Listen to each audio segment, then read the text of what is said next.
That's it. Pretty much, yeah. Any second, it will come through there.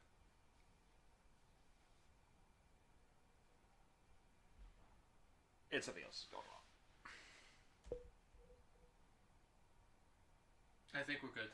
I think we're live. Yes, we are. Oh, yes, we are. Okay, hey. Hey, that's a lot of headroom, Jesus. Hello. Hi again. How's it going? Jeez, we haven't done one of these in a hot minute. I'm just gonna drop a link on the Discord now. Now. Yes, because we're live now. Okay. Welcome to the last podcast episode of 2021. I've noticed that we're on episode 25, despite the fact that the year usually contains 52 weeks. So there you go. You could say we haven't been that active this year, but there was various reasons for this. Let's be honest. Like, considering the context of what this year was. Yeah. Right. This year was the first year that we lived an entire year with COVID in the West. Because last year was only 10 months. I say only 10 months. In comparison, it's still pretty long. But it was pretty. It's pretty much been, in terms of globally, 2 years of COVID. For the West, close to 2 years now. Yeah. But we had a lockdown started this year. Yeah, that's right. And it was the lockdown also at the start of last year, end of the year before. So end of 2019, start of 2020, I think, was roughly when lockdown. The first lockdown was March 2020. March 2020. That's right. Yes. But I think a lot of restrictions and things went into place. I think just before that. It depends where you were. A lot of places, if they said if you could work from home, you work from home. I think that was part of it. Yeah. Because where I worked, basically up until March, they were like, no, we can. It's fine. Like, this doesn't affect us. And then the 21st of March, that's when they were like, okay, we're gonna have to take this seriously now. Yeah. But this year it was like right off the bat in January. Yeah. Up until I think March again. Or April. No. It was well until May actually. Now I think about it. Like, it was pretty much like a full-on lockdown until like April, May. And then there were restrictions, but the restrictions were mostly lifted in July. Like, the whole thing. No, was it July or was it August? Where like you didn't have to wear masks anymore, and you could gather with as many people as you like, really. So I think so, roughly around that sort of time. So that, but basically, obviously for films and TV, that was kind of great because that meant that you could really just continue production as usual. Yeah. Just with a couple of like safety measures. I think they did invent the job, which is COVID rule enforcer or something like that. Yeah, something like that now. So that's really kind of the context of the year. So obviously with that in mind, we do know that like at the start of the year there wasn't really many things that came out, except for my album. Had to sneak it in somehow before anyone actually comes in. But I think you and I wanted to kind of work backwards in some respect, and then again. So I think work backwards and then still end up at the end. Yes. Because we make no sense. So I think we want to talk about TV shows and movies that came out this year, and just give an idea about them. There will be spoilers for some of this stuff. Yep, that's fair. As a heads up, just to sort of warn people. So let's start off with something that has come out literally today. Yes. It's the first episode of Boba Fett, and once again, I said warning spoilers. To be fair, there's not a whole lot that isn't already known. Like, he's inherited the position where Jabba once held. The episode started with the escape from the Sarlacc pit, which was actually something I didn't expect we would see, but I think it was a nice touch. Cool. It was a really nice touch. Yeah. And he lived with sand people. He's living with. He's been in prison so far with sand people. Yes. So I assume it's going to be, kind of like the first seasons of The Mandalorian in that sense. That it's going to be present day Boba Fett, and then a version of him from his past, like when we saw Din Djarin being as a kid, what it was like when his family was wiped out by separatist droids and the Mandalorian saved him. Yeah, exactly. I think it works for now. Like this kind of frazzled kind of storytelling. Yeah. Obviously, we haven't really gotten much yet. Yeah. But, you know, we will as it goes on, and I like Boba Fett. I think he's a great character. I do too. I never saw that. I mean, he's a boring character, and you look at just the previous films, because he's just the quiet, cool I think that's guy the thing. that dies If you immediately. go based on the films, all he was a marketing thing for toys. I think he had one line in all of 2 films, which I think is just... No, he had 2 lines. Sorry, you're right, he had 2 He had lines. 2 lines. He's no use to me dead, and put him in the cargo hole. Oh, then he had 3. I think he did say, yes, Lord Vader, at some point.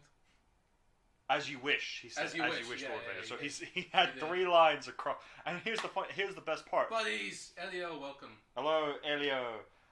And you know what the funny part is about those 3 lines? Well, it was across 3 films. All 3 lines were in one film.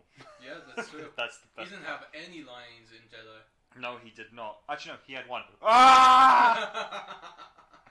He had This 1. is true.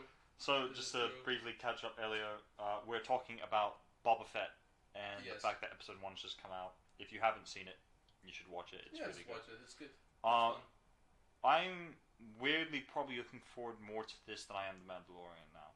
Solely on the basis I think we're going to see a side of Star Wars that has been Yeah. shown, but never really gone into a deep amount of lore. No, I agree, and I think there's a lot of potential with this as well, because Boba Fett is a character that kind of has a basis in the universe, but doesn't have a huge amount of backstory yet, and so you can Yeah. toy around with him quite a lot. Yeah, definitely. Because And also the fact that the actor playing him is just fucking... You can tell that he's super passionate about the character Oh, as well, yeah. because he plays every incarnation almost of the character at this point. yeah, And you might say no, but little known fact...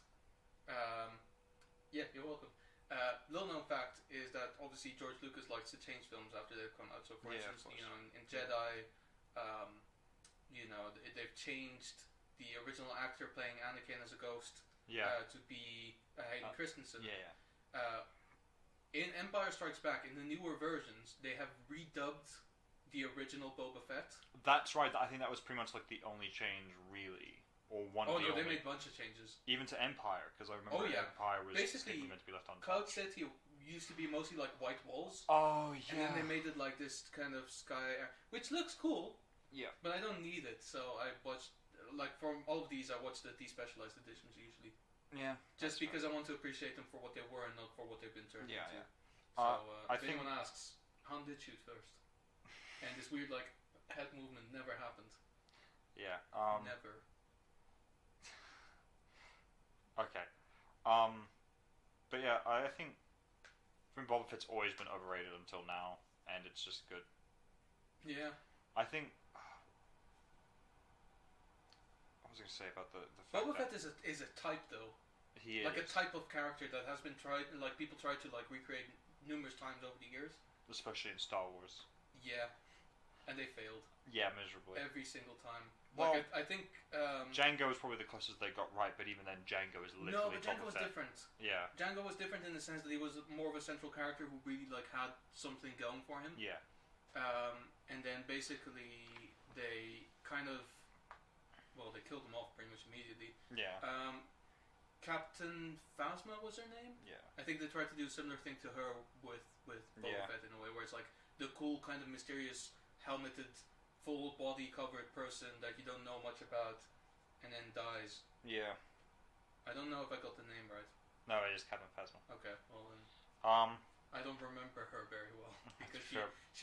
it was Gwendolyn Christie, wasn't it? She was in all of the interviews and her character never mattered, not once. Yeah.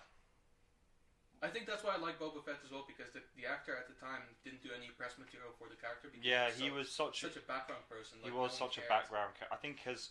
I don't think he was even in the first. I don't think he was even in A New Hope. They just No, he edited, wasn't. they edited him in with Yes. the Millennium Falcon scene with Yes, Jabba the well, Hutt. so that was a deleted scene, and then Yeah. that deleted scene got Found. vigorous VFX work done to it. Yeah, yeah. So they put first of all they put Boba in, yeah, and second of all they made originally when it was shot, Jabba the Hutt was a human, Yeah. so they changed him to be this blob slug. as he was there, but Yeah. that was a full CG thing, and they added this gag, which I really fucking hate, where because he's Harrison Ford is passing him in a particular way. Yeah, he steps on the tail. He steps on the tail, so you see him like move up and then down. Yeah. As if he's like, a Stepping video game on the character tail. colliding with a thing on the ground that he's not supposed to, so he's like being pushed slightly up. Yeah. This just became a rant about George Lucas doing horrible things to the original trilogy. Having said that, I think one of my favourite things is the famous, infamous bonk. The bonk. The bonk. So for people who are watching this and don't know, one of the famous re-edits was when the stormtroopers are walking through the Death Star, there's one who's just a little bit too tall, and he hits his head on the doorway. And originally it was just like, hit head, kept walking, but then they went back, re-edited it, and add the sound of donk as he hit his head as he walked through, and that's what I love. It's like the fact that they were like, you know what, that's just funny. Let's just make it funnier. No, I like that. They could have edited that, and they decided not to. No, and I appreciate that. Yeah. But Boba Fett is a great show, and also what came out this year was Mandalorian season 2. Was it this year? That was this year. Oh, that's right. Yeah. So we didn't have that long to wait. Actually, early February, Marchish. Yeah. Actually, yeah, I think it was coming out just as I was leaving my previous job. Yeah. Good times. So I guess really go into the Mandalorian season 2, and we can talk about one thing, a couple things. First and foremost, I think we've already talked about season 2 a lot in previous episodes. Oh, yes. Anyway, because it's great. It is great. We both had conflicting feelings about the ending. Yeah. I liked it. You thought it was bit cheap. Yeah. Having said that, let's talk now about what they're. Because I think they've confirmed they're doing season 3 now. They are. So basically, season 3 is going to be a sequel, kind of to season 2, but also to Boba Fett. Like it's going to be interconnected. Okay, that's cool. Because so a few things. I wonder if the Mandalorian, if Din Djarin, is the character's name, shows up in Boba Fett. Wouldn't surprise me if he does. Also, wouldn't surprise me if he doesn't. It's one of the two. Yeah. So either way, I'm not going to be surprised. That's right, putting it. I'll be happy. I'll be happy, but not surprised. Yeah, but if they play it right. But then Jon Favreau has, for the most part, a good idea of what he's doing. So. Yeah, I think one thing I would very much am worried about, and I kind of want them to be careful about, if for season 3, I don't want them to bring back Grogu. No. I think his story's done. I think that arc has come and gone and passed. If there's like one where they say this is the final season 6, let's say, this is it, and they say we're going to bring him back briefly for an episode or 2, I'd be like, fine, final season, you've got to do a bit of fanfaring to the previous ones, fair enough. But I do want season 3 to be. I very much get the sense that season 3 is going to be more focused about the Mandalorians and their. I hope so. Their political conflict at the moment. Because basically, one of the things that the only real way that they can bring Grogu back, is to have it at around the point where he's like training with Luke, and then also Kylo Ren's being Ben Solo at the time is being trained, and personally, I don't care. I don't want to see that, and I don't want them to really interact with that film all too much. Yeah. Because I don't think there's much point to it. Like I feel like as a self-contained thing, and you know, one of the things that they do about with another show, which we'll talk about in a bit, Bad Batch, is kind of wrap up all kinds of things and setting up all kinds of things from previous films. I still haven't finished the Bad Batch. Oh really? I'm gonna spoil the fuck out of it. No, I'm kidding. I will destroy it. No, I will probably watch it once we finish recording, to be honest. Because after watching Boba Fett, I've gotten the Star Wars hype back. Yeah. How far did you watch into? I think it was like episode 8. Oh, okay, so a while to go then. Yeah. So basically, we can keep on the Mandalorian for a little bit. Yeah. Well, having said that, I do want to talk a little bit more about Star Wars just briefly for a few more things to bring up. A few more things coming up, by the way. Like for the most part, Mandalorian did feel like an ending. Yeah. Which I appreciate. Yeah. And for the most part, what I just love about that show, on like some shows, there's not that many, but there are a couple of shows that basically take the source material and then kind of throw them in the wind. And then this show does the exact opposite. It basically cuddles the source material and it pays homage to it all. And it all comes back in the form of, Duchess Satine, who came back. Yeah. Was it Satine? No, wait. No, you mean Korea's. Yeah, Bo-Katan Kryze. That's the one. Yeah. Bo-Katan Kryze came back. Ahsoka came back. You know, people had mixed feelings about that, but fair enough. Luke came back. They had Boba Fett. Boba Fett came back. That was a big one. Fennec came back from season 1. Yeah. Yeah, that's right. She was in season 1. I forgot. Yeah. Yeah. And so basically, like in that regard, I really love that show. But then with Star Wars, it's really the only right thing to do often enough is make those references to these characters and integrate them together. Yeah. Especially because it's Dave Filoni actually like executive producing these shows, all of them. Yeah. So in that regard, I loved it. Yeah.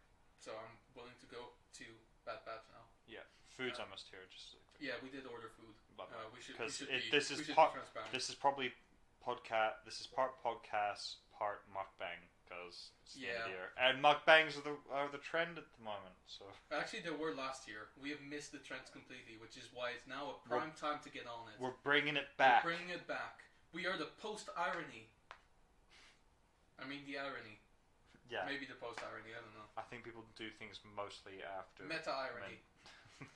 That's how we're gonna go with it. I feel like irony is you do it. Oh, don't give me that. Roughly don't towards. Give me that. Irony is you're doing it sort of at the tail end of when it's a thing to make fun of it. Yeah. Post-irony is when you keep doing it. Meta-irony is when you do it before it's a thing. Oh, okay, fair enough. So post-irony is like, you know.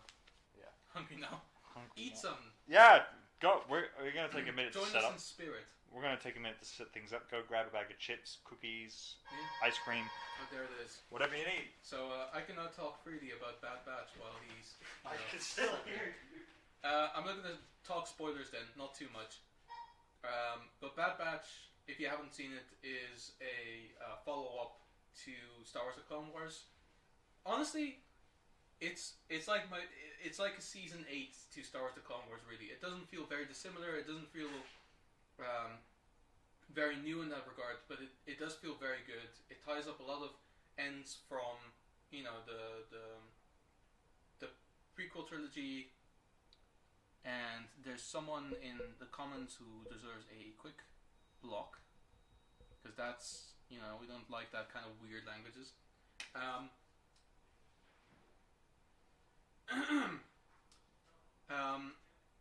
It doesn't really do anything new in that regard, but it ties up a couple of things from the prequel trilogy, and it sets up things for the original trilogy that is in a satisfying way. For instance, I don't remember what it was, but I think they give a name to the Rancor from Return of the Jedi, which was quite funny.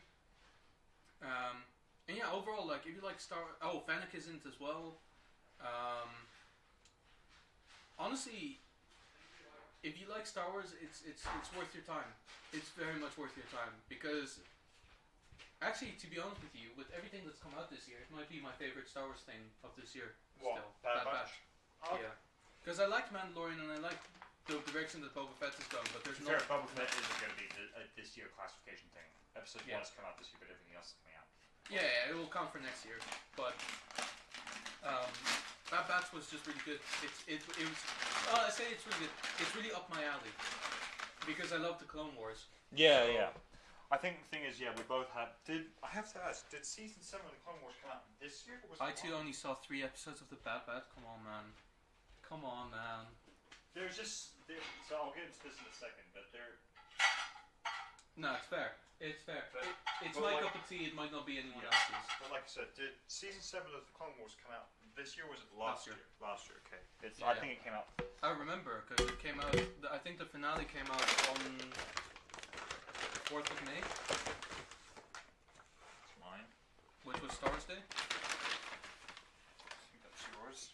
Thank you. I have no idea what it is. I don't know. More of yours? Yeah, so only 4 in that one, 4 in the other one. Oh, okay. Oh, because you got different sources, I'm guessing. Yes, I did. Yeah. I didn't think this was going to be an issue. Yeah, it happens just because they don't want to have it mixed with that, I guess. Hang on, there's 18 here. What's going on? I guess you got 12. Actually, I got 16 by the looks of it. What the fuck? Hang on, what? What flavor is this? I have no idea. Everything else seems to be right. You're gonna have to roll with the dice here, Ron. Good old Ronald. Seems like a disgustingly large amount of food for one person, but okay. Anyway. I mean, it's very much up my alley. Yeah. That's what it comes down to. Oh, just to be fair, that is a very mukbang thing, getting too much food for one. Oh yeah, totally. I'm gonna roll home. Roll. Wait, what did you order? Plain tenders. Plain tenders. Interesting. Okay. Okay. Well, thank you. Anyway, I need to see. Element. Oh, Eternals. Oh, Eternals. We'll talk about that later. We'll do. I think Marvel will be the wrap-up thing. To be fair. Yeah. That's all I have to say about Bad Batch, really. To be honest with you. Cheers. All I can remember is I really like Bad Batch and it's great. So that's what I'll say for the moment. I need to finish it. Other Star Wars things. One. Won't talk about the next movies or shows coming out yet too much besides The Mandalorian, which we already kind of did briefly. The ones I wanted to talk about were the games. So we obviously know there is a remake of Knights of the Old Republic. Now let's make this perfectly clear. It is a remake, not a remaster, meaning they're making a new game based on the original. They're not remastering the old one. They're going to be doing something new, but it's still like the original.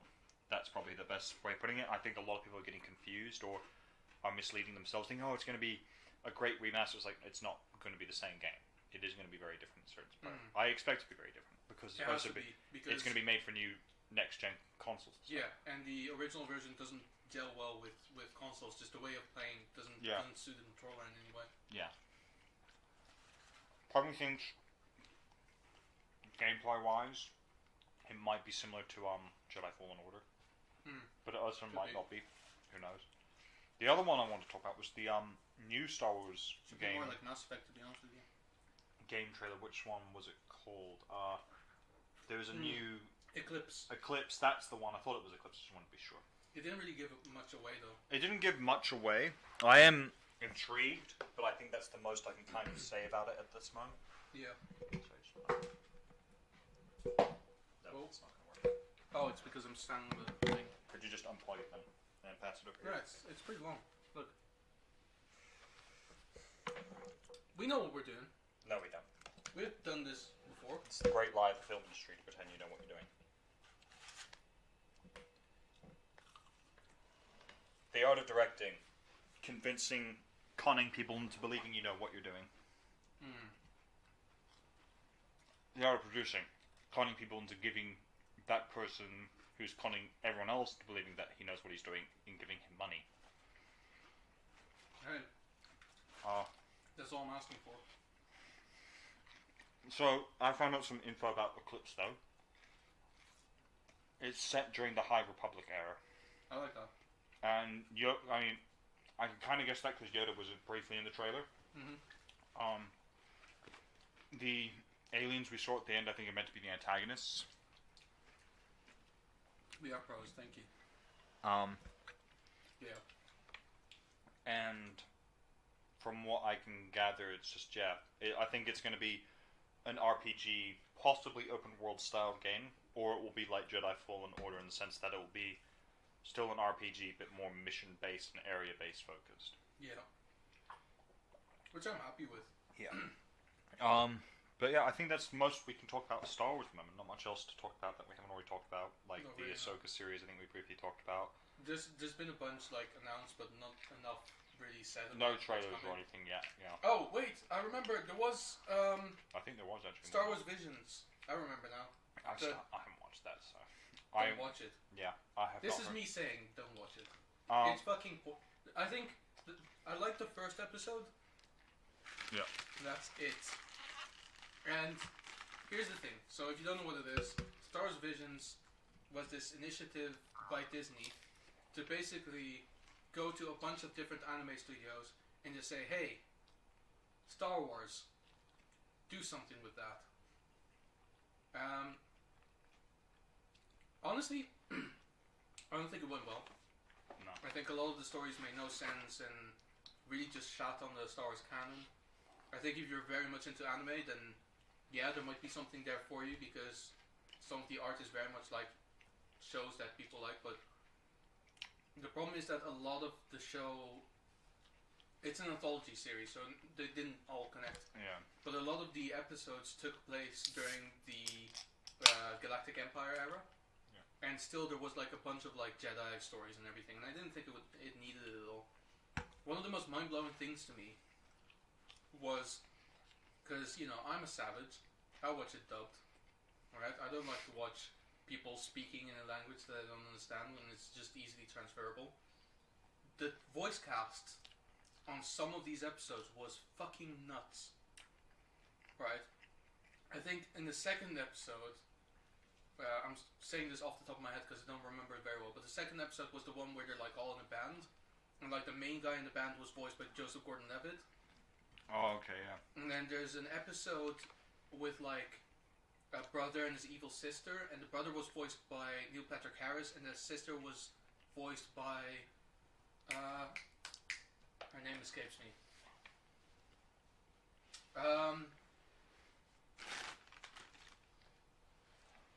She was in Community. I've never watched Community. She was in other things. If you can't remember, let's just move on. Let's just move on. Um, Her name will shoot into my brain in 5 minutes, and we won't remember what the context was. Okay. Ellie will. He'll remind us.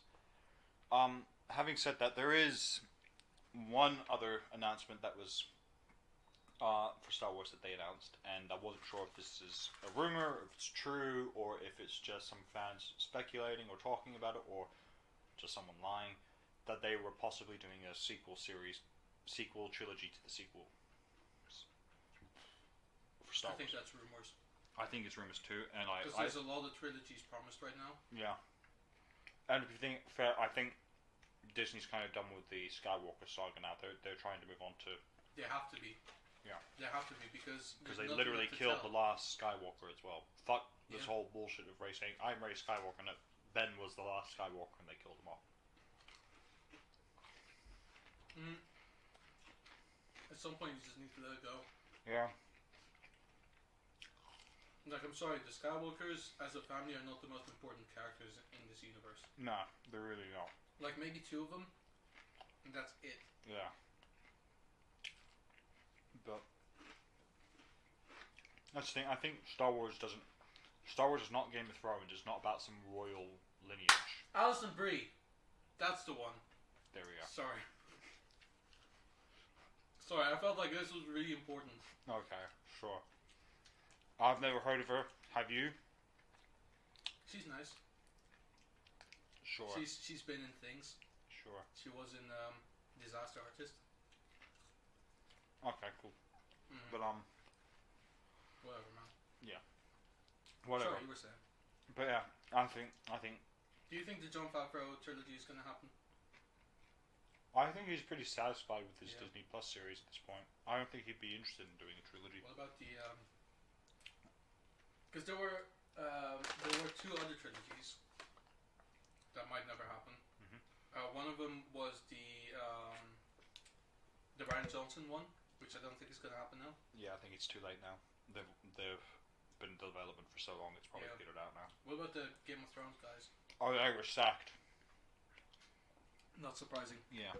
I will never let anyone forget that one of those guys who co-wrote and created the Game of Thrones show was the writer of X-Men Origins Wolverine. Right? This will remain. You can't live that down. Sure. But I think moving on from Star Wars, we can briefly talk about DC now. Okay. So we'll basically do through like certain sections of things. So DC is what had Suicide Squad.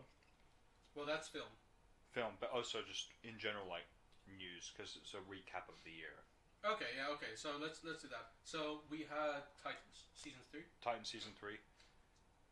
Black Lightning finished. Black Lightning finished. I care about that. No one else in the world does. Yep. There you go.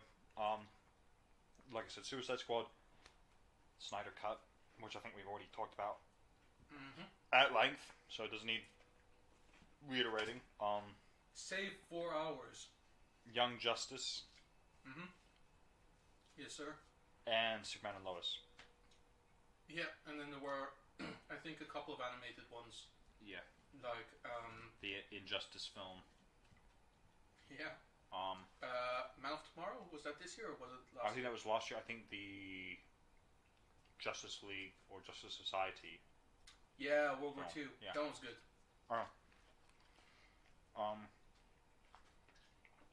It's been a mixed year for DC, I'd like to say. I think it has as well. Highs and lows. Yeah. So Justice League Snyder Cut, at least for both of us, is a low. I think I've met quite a few people who have really liked it. Same. And I've met several people who don't like it just on the basis they don't want to give it a chance. And I think fair enough. It is 4 hours long. And to be honest with you, I said it. If I've said it once, I'll say it pretty much every time. After I've watched that one, I think maybe the day after, I'll watch the original cut directed by Joss Whedon. Yeah. You can say whatever you want, like whether it's worse, or he's worse as a person, or there's less story stuff going into it, but it's just so much more entertaining. Yeah. And it's so much easier to consume because it's only 2 hours something long. Yeah. And it might not seem like much, but it's such a big thing to me. Like, honestly, for a superhero film to be justified to be 4 hours long, there's no Marvel film that is 4 hours long. I think the closest one to that is Endgame, which is 3 hours. Yeah, I think 3 hours something even. 3 hours something, yeah. But the point is, with Endgame, it is the conclusion to 3 phases of build-up. Of not 3 films, 3 phases of multiple films, multiple trilogies, multiple endings, different story arcs. It deserves to be there. It deserves to be 3 hours long. Hell, if they released a director's cut for Endgame that's 3 3/4 of an hour long, I'd watch that. But yeah. And what? So Titans season 3. I enjoyed it. I think there are parts of it that are, for at least a little bit questionable for me, and we've talked about this a little bit already. And I'll be interested to see where they go with season 4 and what their plan is. Suicide Squad is just a great film. If you haven't watched it, watch it. It is honestly a lot of fun. It's James Gunn at his best. Honestly, it's currently my favorite DC Extended Universe film. I think it would have been briefly for me, but I've recently rewatched Shazam, and I think it's a draw between the two at the moment for me. That's fair. To be honest with you,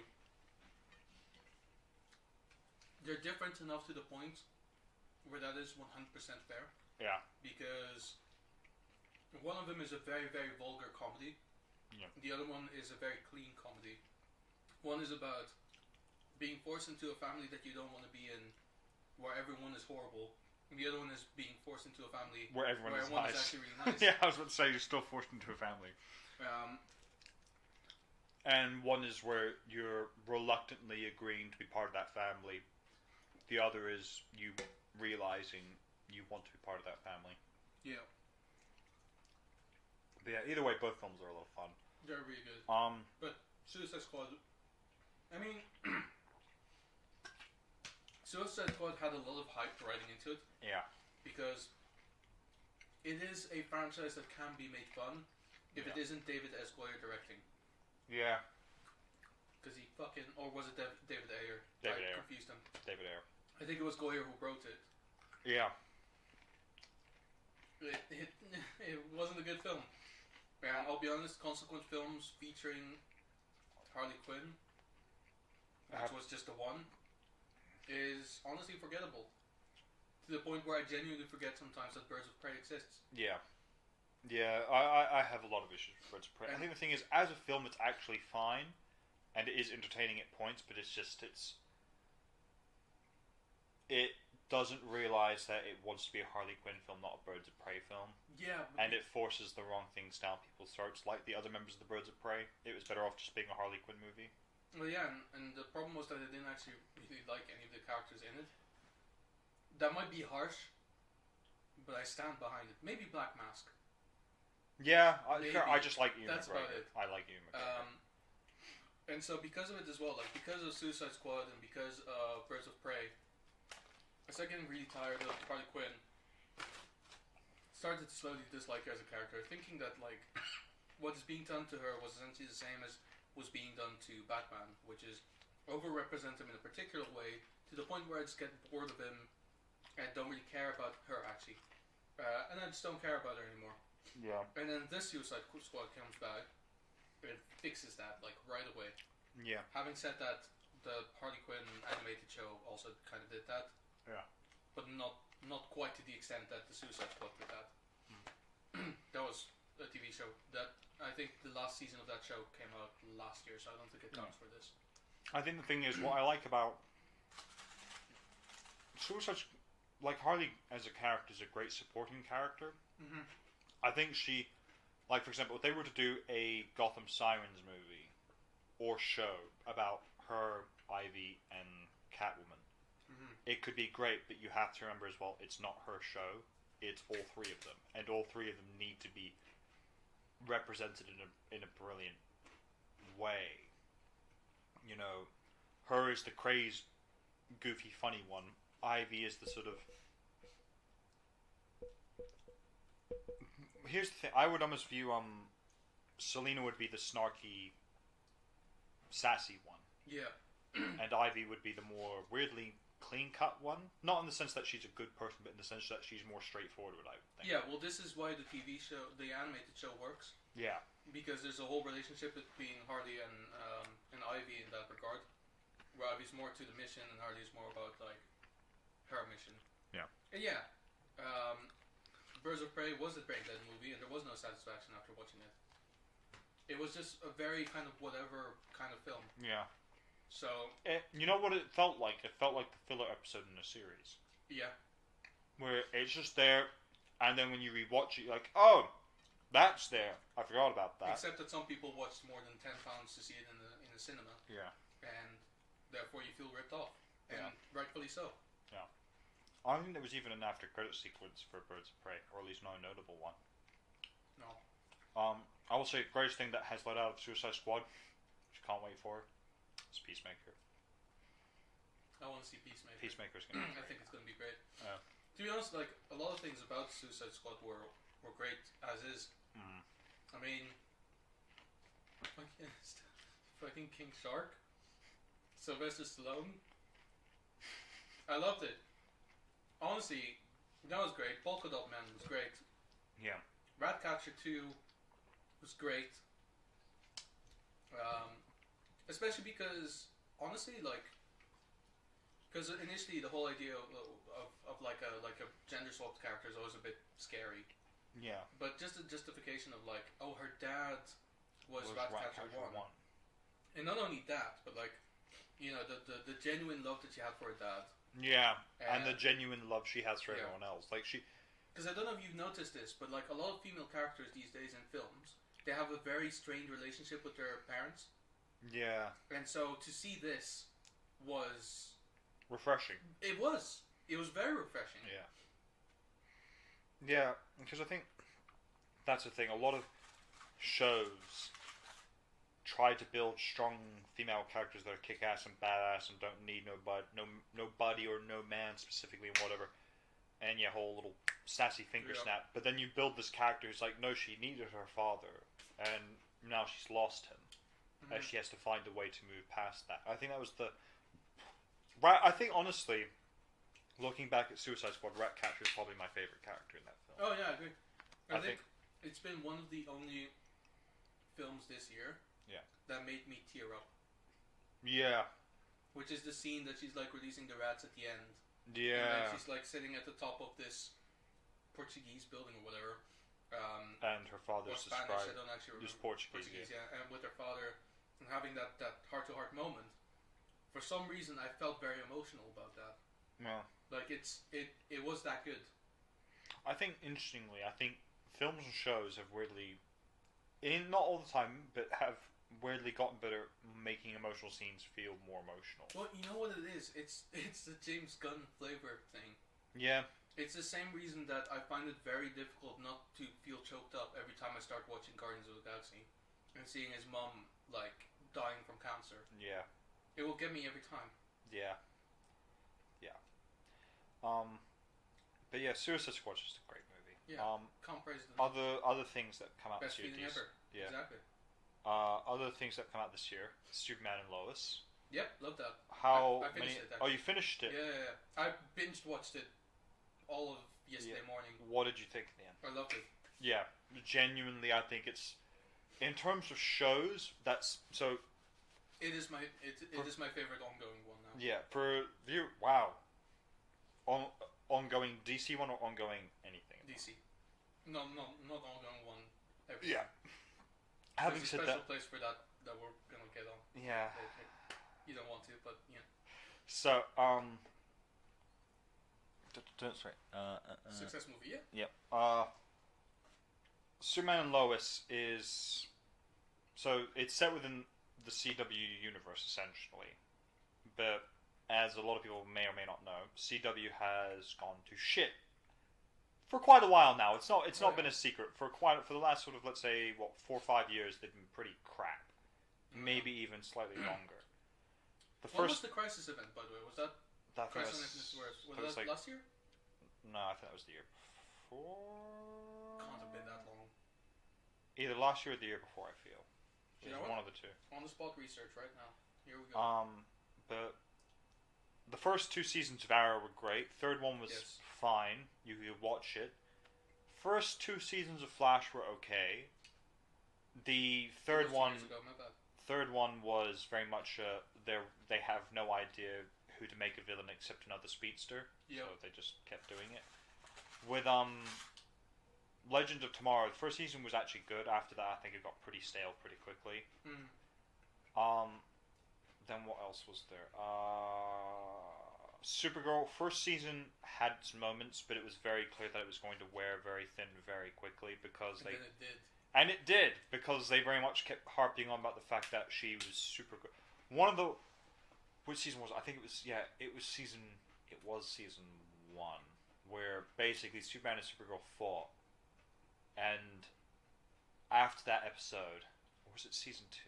I think it might have been season 2 actually. Either way, it doesn't really matter. Afterwards, it was season 2 actually. Basically, they had the follow-up episode where they were discussing the consequences and everything. Superman, pretty much almost any sequence where everyone was talking about the fight, he kept saying, "Kara beat me at full power. I wasn't holding back," and all this bullshit. It's like, so in other words, they're just trying to make us think Supergirl's more powerful than Superman, which is not true, because he's been on Earth for longer than she has. He's been absorbing yellow sun radiation longer than she has. He's just more powerful than she is. There's just no denying it. It's not a biological thing because he's a man. It's a biological thing because of how long a Kryptonian can absorb yellow sun radiation. Yeah. And she was trapped in the Phantom Zone for a good couple of years. Yeah. There's no sun. I mean, for God's sake, in 2 seasons she's already stronger than Superman. When in the first season she only figured out how to fly in the first episode or second episode. Yeah, I think it was the first episode as well. Yeah. So I remember, it's one of those funny things where I watched the first episode when it leaked online, like months before it came out. Yeah. And I remember thinking to myself, like, oh yeah, this seems cool. I'll watch it when it comes out, and then I never did. You didn't miss because I couldn't be bothered. And then afterward, it's all like, oh, Supergirl is feminism gone rampant. It is. It really is. Most shows that say that aren't, but this one really was. Also, I just love. I think PewDiePie actually has a really good video about this, where he looks at the visual effects work in the show. Good God. Oh, good God, it looks dismal. Yeah. Especially one of my favorite videos, which is basically just on-set footage where they're gonna add effects, but they haven't yet, and so the actors are just doing things, and it's just Grant Gustin going I'll stop this guy.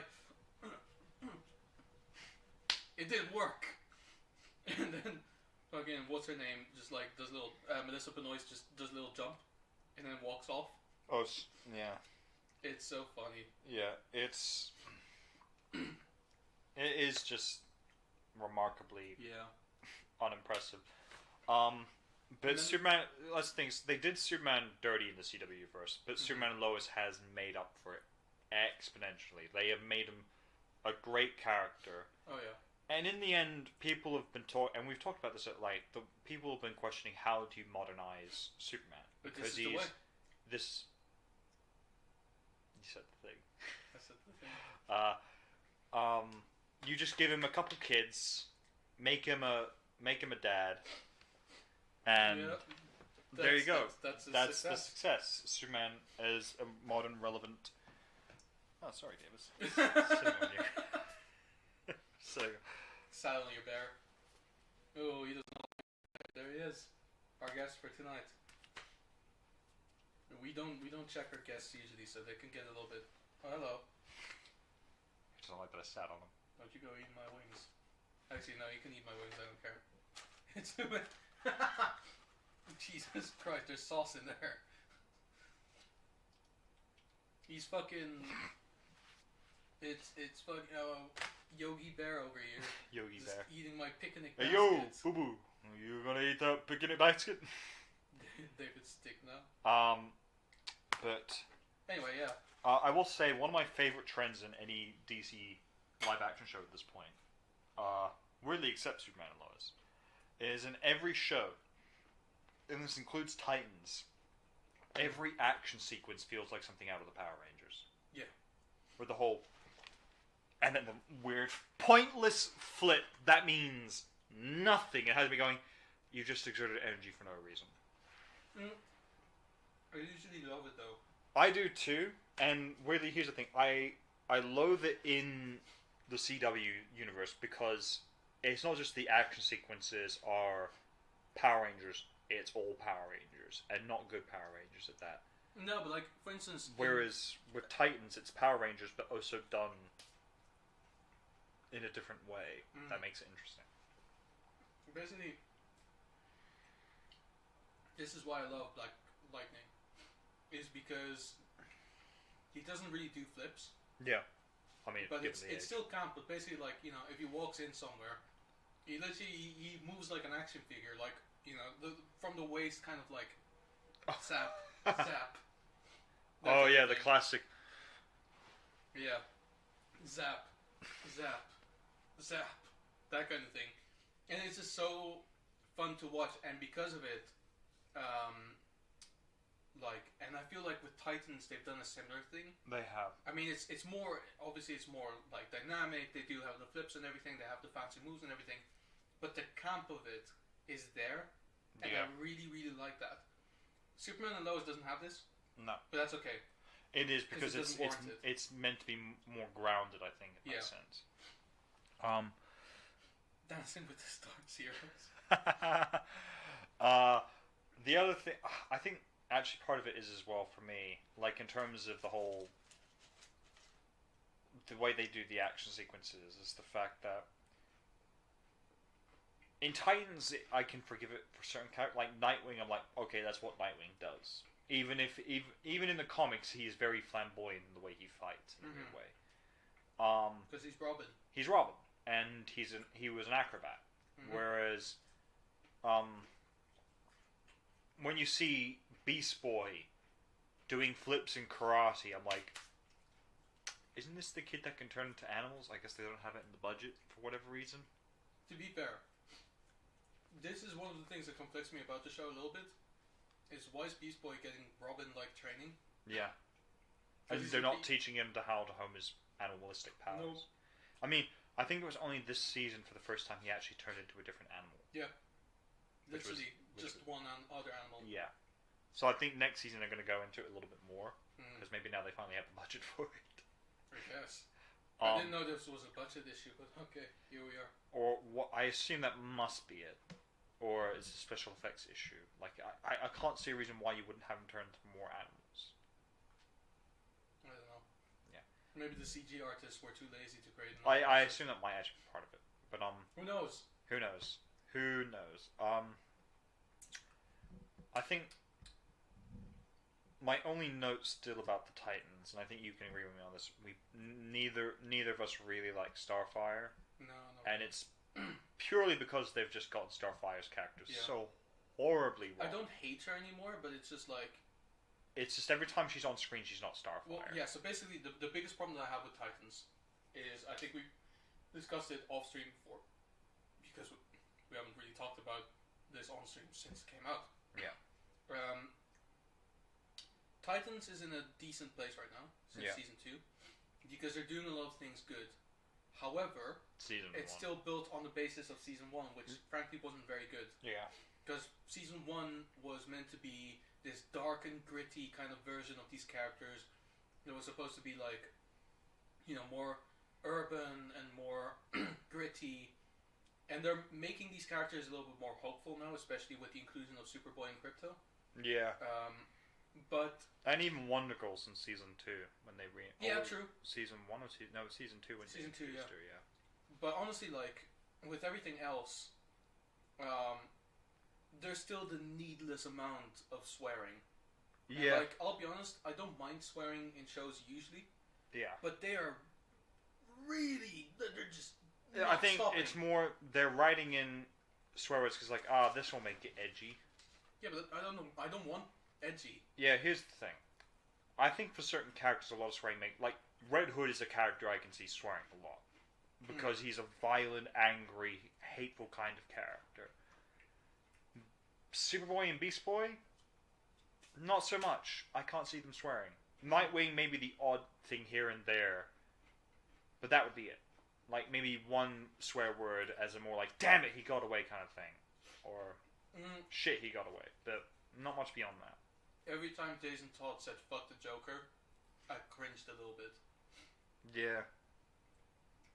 I see what they're trying to do. Fuck the Joker and fuck Batman is the two cringy ones. I think there are a few other things just like fuck Dick. Fuck Dick. Welcome to the podcast. One of my this is the greatest point to jump in. One of my other favorite. I will say one of my.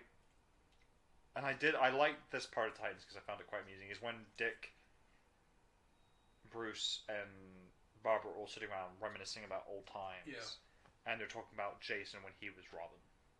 And Jason had been pummeling Mad Hatter over and over again. And he said, "Fuck you." And then Batman enters the room. And what was the first thing you said? He said, "Watch your language." And I just thought, that weirdly, I like that. Because it makes sense. Because Batman, weirdly, I don't see as a guy who would swear. Yeah. Mainly because he just doesn't talk. He would more just go, "Rrr," and that's like 8 swear words to him. Rrr. Yeah, exactly. Yeah. But that's Titans. That's Titans. Yeah. Superman and Lois, however, much more upbeat. Much more upbeat. It gets dark at times, but for the most part, it's heartfelt. It's heart. It's and a there's great. So many sweet things in it. It's such a great family show. Like the episode, the first episode that I watched without you, kind of caught me off guard. Is the one where spoilers for Superman and Lois. The main antagonist is in his head, and he's like going through his life, and growing up in Smallville, moving to Metropolis, meeting Lois, and that. And I loved that episode. Up until a certain point where it got whatever. I loved that episode. Yeah. Especially because my man ditched Lois to go home and watch Seinfeld. That was fucking hilarious. But just the whole him and Lois working together on the neo-Nazi case or whatever, and then growing closer to each other, and then this bit where Lois at some point admits that she can't date Superman because she's in love with Clark. Yeah. That was sweet. That was super sweet. Yeah. And I loved that. It actually, weirdly, it reminded me of, even though I didn't like it that much, there was a Sherlock special where it was in Victorian times. Yeah. And then the whole thing goes it seems like it's a special made to be just them in the Victorian times, but then as it goes on, at some point you realize that he's actually in a weird half comatose state on an airplane because he overdosed on drugs or something like that. And so it's not actually an alternate universe thing. He's just sleeping and dreaming about things. Yeah. But I like this version better. Yeah. First of all, because I like Superman better than I like Sherlock Holmes. Yeah. Let's start off with that. And also because it was done so much better. Yeah. Because this was like, no, someone is trying to exploit you by going through these memories, trying to figure out everything about you. Yeah. And it was beautiful. Yeah. I like the kids. Yeah. All of them. Yep. Even Sarah.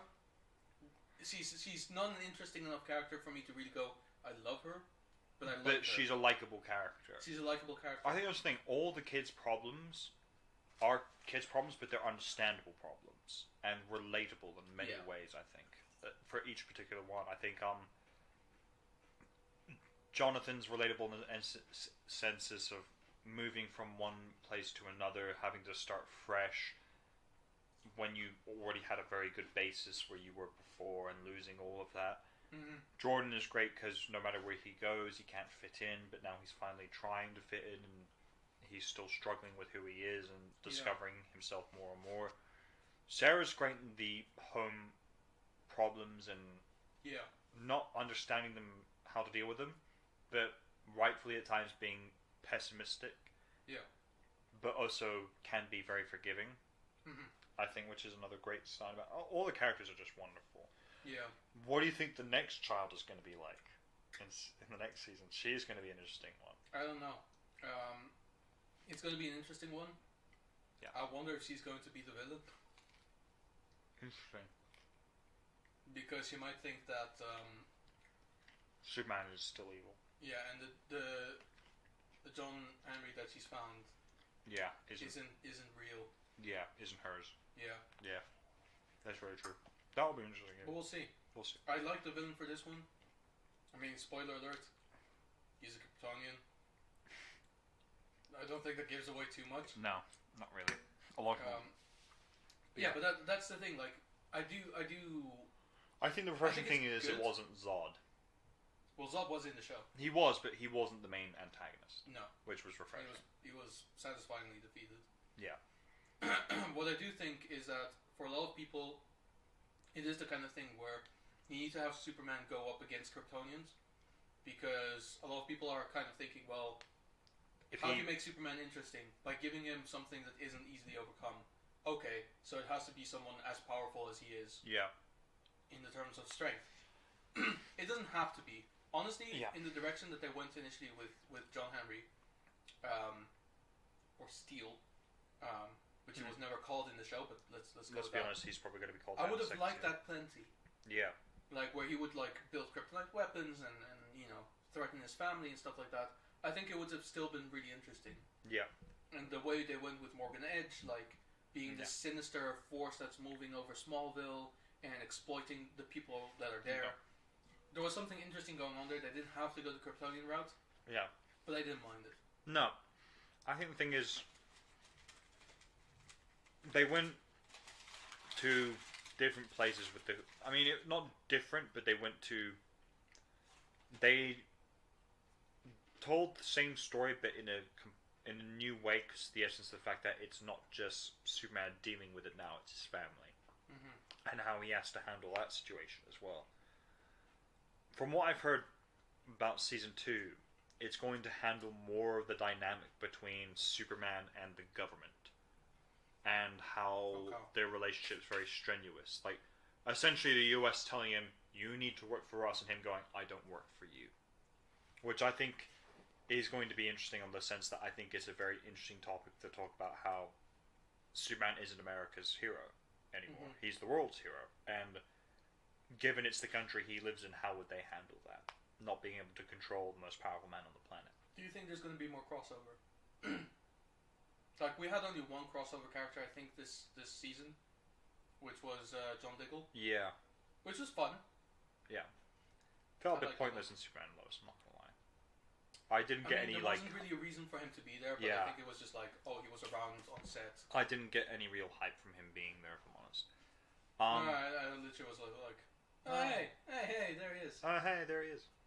Why is he here? That was me. I think they may do...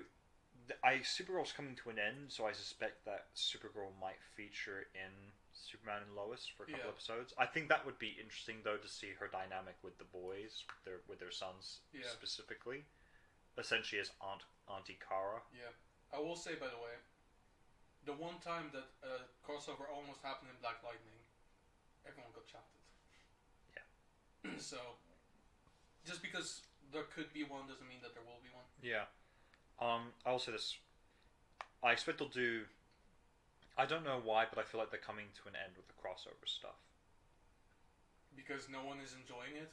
I think it's... Yeah, that I think they've now... Because they're running out of ideas, and two, when you've done Infinite Crisis, there isn't much else you can do after that. Oh, they haven't? They've done Crisis on Infinite Earths. Oh, Crisis on Infinite Earths, yeah. Oh, yeah, they won't...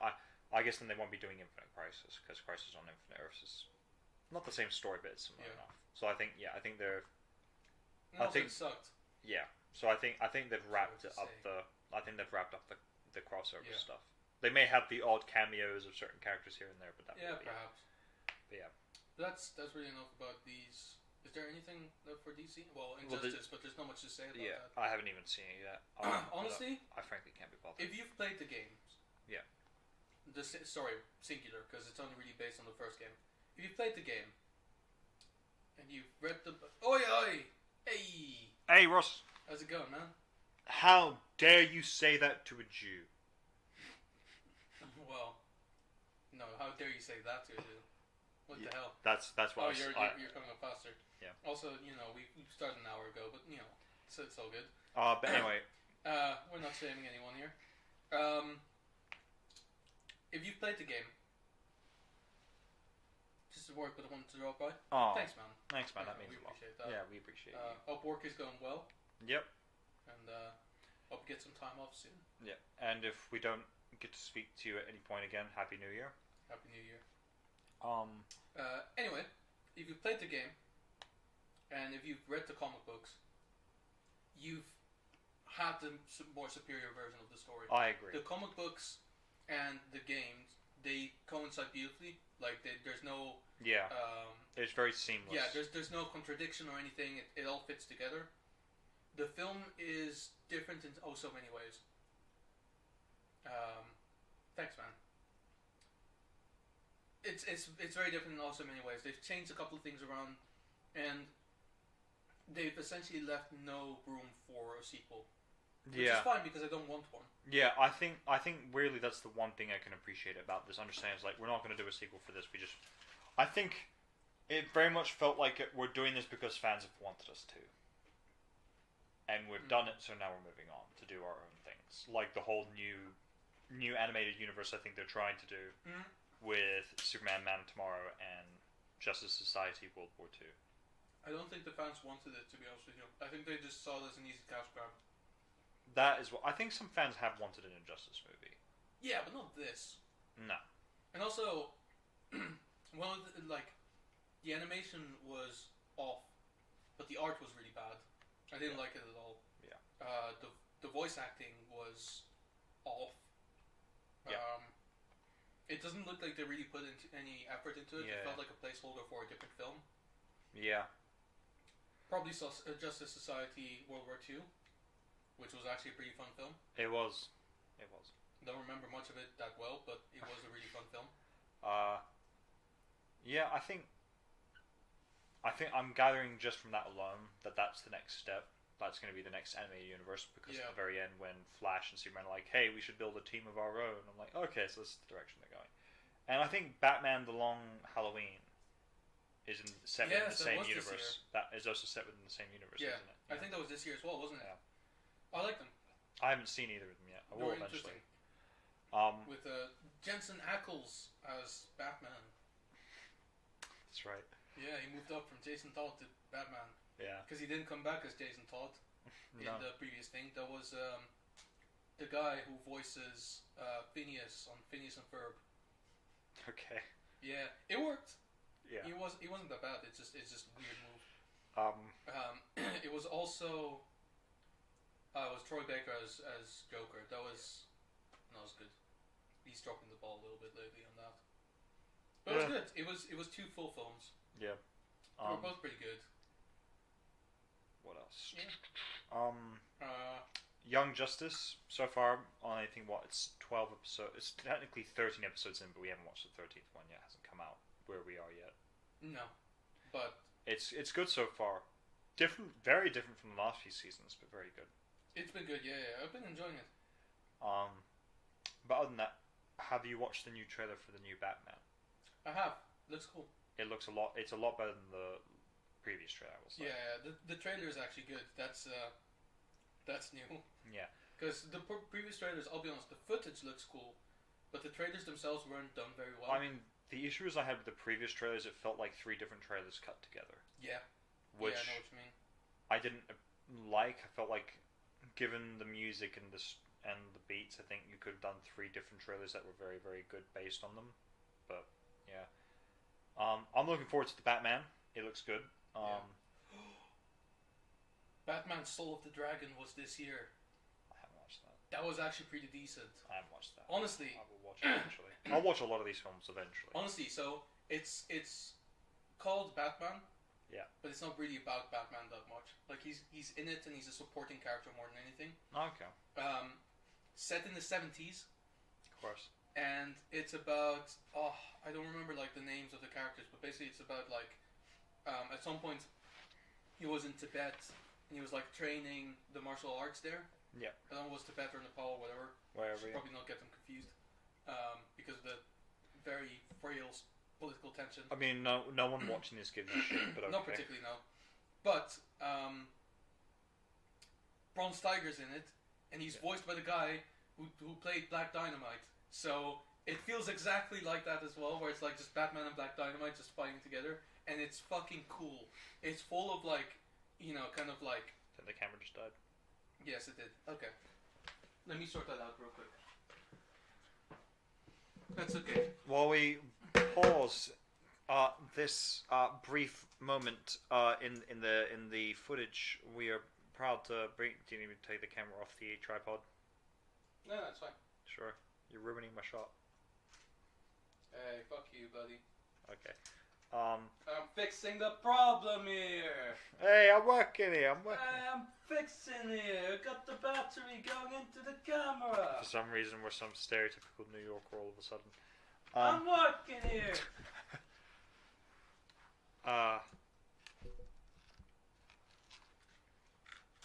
Dark humor. Get it in. I'm trying to think if there's anything else really left about DC to cover. I feel like we've covered most of it. Oh, there was a new trailer for the next Suicide Squad game released.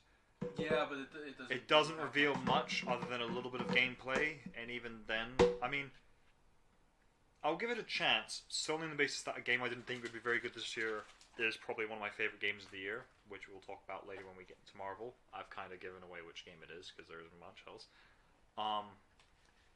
But yeah, DC is still on that rocky stage, I feel. Mm-hmm. I think with the shows, they're making a bit of ground up again. I think Titans is good. I think a lot of their bad shows are coming to an end. Mm-hmm. Superman and Lois is great. I think... Naomi looks awful. What? So Naomi is set within the DC universe. It's a new CW show. What is this? And it's basically about this girl, high school girl, lives in the DC universe. She experiences some change, and she becomes a metahuman or something like that. And yeah, it does not look. Fuck? What is this? It does not look good. I will show you. I think you've seen the first trailer already, but I don't remember this. Yeah, there you go. It sounds like the fucking Miss Marvel of the DC universe. You know what? It's exactly the vibe I got. Do I know things or do I know things? So I also briefly found out essentially they were going to be. It was this and basically we're going to make a new show, but it was this. It was between 4 shows, and this was one of them. It was this, Wonder Girl, and 2 other Green Arrow and Black Canary. Yep. And I can't remember the 4th one, but apparently this one got chosen, and of the 4 of them, this is probably the one that should not have gotten chosen. Even then, no. I don't think any of them should, because they all sounded terrible. Because does anyone even care about Batwoman right now? No. And that's, as far as I understand it, it is getting a new season made. I also heard they're planning CW is planning. It's not been fully confirmed if they're going through with it, but they're planning on doing a Gotham Knights series. Which feels pointless if you're doing a Batman series, Batwoman series. You got a Batman movie, and you've got the Titans, which already has a good chunk of the Batman characters in it already. You don't need a Gotham Knights series. Basically, the CW right now feels like they have a couple of shows that they're doing really well, and then they'll do these crossover events just to make you have to watch everything else. Yeah. Which is not... I mean, you could say the same about Marvel in its current state, actually, that it's doing a similar thing. It is, but at the same time, I think some of them are still kind of self-contained enough that it isn't a necessity. Sure, but still, like... Yeah. I don't want to watch any of these shows. Sure. Just give me Superman and Lois and I'm happy enough at this point. I agree. I think that's pretty much all we can talk about now for this. I don't think there's much else to say there. I think what we should just go into now... So we'll wrap things up with Marvel, because Marvel at this point has been the biggest heavy hitter of the year. So up until then, there's still a couple of outliers that don't necessarily belong to any franchises necessarily. I think standalone films. Yeah. So there was Dune this year. Let's talk about Dune for a second. Yep. Fucking hated it. I was bored. The more I think about it, the more I hate it. I don't hate it. I just find it boring. It was really boring. My brother loved it. I knew he would. Mm. My dad liked it more than James Bond. That did surprise me. To be honest with you, I'm saying that I fucking hated it for shock value. I didn't actually hate it. I just didn't like it. You're just saying it to see if anyone in the comments section will just go, "Oh my god, you're such an asshole and you have no taste in films." Yes, because last time that happened, it was very fucking funny. I'm inviting this behavior. I don't care. If anyone in the comments has actually watched you, let us know what you think. We promise you we will be fine if you like it or not. No, we didn't talk about it on stream. We haven't. No. I talked about it off stream with a friend of mine, and she seemed to be in agreement. And then I talked to another friend of mine, and he said that, basically what he literally said was, well, most people who like Marvel films won't appreciate this film. It's like, well, I don't like this. Why? What an arrogant shit thing to say. To be fair, he's an arrogant shit. He literally said that Dune is the best movie made based on a book since Lord of the Rings. He thinks it's actually better than Lord of the Rings in that regard. And he said that I'm not allowed to say anything against that because I've read neither franchise. Like, I've not actually read Dune and I've not read Lord of the Rings. Who gives a fuck if you haven't read either one? It's not about if it being based on a book. It's about it's a film, and as a film. No. But that's what I'm saying. It's basically what he says is it's the best movie version of a book. So basically, like the best adaptation in that regard. It's not about the quality of the film, but the level of how they've adapted everything. Yeah. Be it as it may, it can still be a sucky film. Yeah, absolutely. Because I think here's the thing. I really like Lord of the Rings, but I do. I will never, at any moment, I will say if it's in terms of adaptation from the book, sure, it's probably great. As a film, it's good. Excellent, even. However, I wouldn't say it's one of the greatest films of all time, solely on the basis I understand that it's not a lot of people's film. And I think if you're giving a film the title "Best Movie of All Time," has to be consistently liked by most audiences. And I feel like Lord of the Rings is one of those ones where, because of how long it is, it can put a lot of people off, and because it's fantasy, and not a lot of people like fantasy, it can also put people off. I love Lord of the Rings. I get that, but because of it, I mean, let's be honest, there is no best film of all time. No, there isn't. There is no such film that could ever carry that. It's an impossible title to try and achieve. Except, maybe, for Who Framed Roger Rabbit. I'm willing to say that is a worthy contender. I'm not gonna lie, half expected you to say The Room. For some reason, I half expected you to say The Room. Well, you know. Oh. Who are you? Kareen? Get the fuck out of here. Get the fuck out of here. We don't want that kind of talk. What did he say? I can't actually see. Oh, it was one of those, like, bot comments. June didn't watch it yet. Great IMDb rating though. IMDb rating is a bad thing to base a movie on. Yeah, I think so. I think here's the thing. I always tell people the same thing. Watch a movie yourself because every review and rating of it or word of mouth you will hear from it will never be the same as your own opinion of it. Ross, we've briefly talked about it before, but just to recap it very briefly, we liked it. It's going in a nice direction. It's going in a very good direction, I think, and it's worth watching. It's definitely worth watching. I highly recommend it already. I actually messaged Sarah saying you need to watch Boba Fett. I think you'll really like it. Because weirdly, briefly, just going back to it, me and Sarah went to watch The Matrix. We will talk about The Matrix in a moment. No spoilers because Ron hasn't seen it. I don't care. If people in the comment don't care, I'll give some spoilers for it. Nothing that goes into too much about the story, but anyway, going back to it. Afterwards, we were talking a little bit about Star Wars and The Mandalorian, how I said to her that they're going to be doing a third season of it, and she said, "Oh, I don't want them to do a third season of it." She then also said, but if they do, I just don't want Grogu to be back in it. I said that I agree. I think his story is done. We both briefly talked about it and agreed Grogu's story is done. No need to bring him back. But we also talked about that. She said, "Oh, I just want a series where it's about the bounty hunter side of the universe." And solely on the basis of the first episode of Boba Fett, I told her I think you will like the show because it's very much going in that direction. Yeah, because it's about the crime world. It's interesting because with Star Wars, it's like there's things where they start going into that direction. Yeah. And then they veer off completely. Yeah. Well, I think this might be one of the few where they stick with it. I want them to because they have a chance to create a very interesting world. I think the closest they've ever come to sticking with it was the Han Solo movie. Mm-hmm. Yeah. Anyway, going back to other films. What were we talking about? We were talking about Dune. Dune, yeah. Yeah, we were talking about Lord of the Rings and everything. Dune, for me, it's a fine enough film. I might watch it again at some point. Let me put it this way. But it's not one I'm seeking If you like spectacular landscape visuals that are photographed in a very, I'll be honest, very good-looking way. Yeah. You will appreciate something in Dune. If you like Hans Zimmer as a composer to the point where everything he does is gold, you will like this film. You will like this film. If you like the fact that Timothée Chalamet has only one expression on his face at any fucking given time, you will like this film.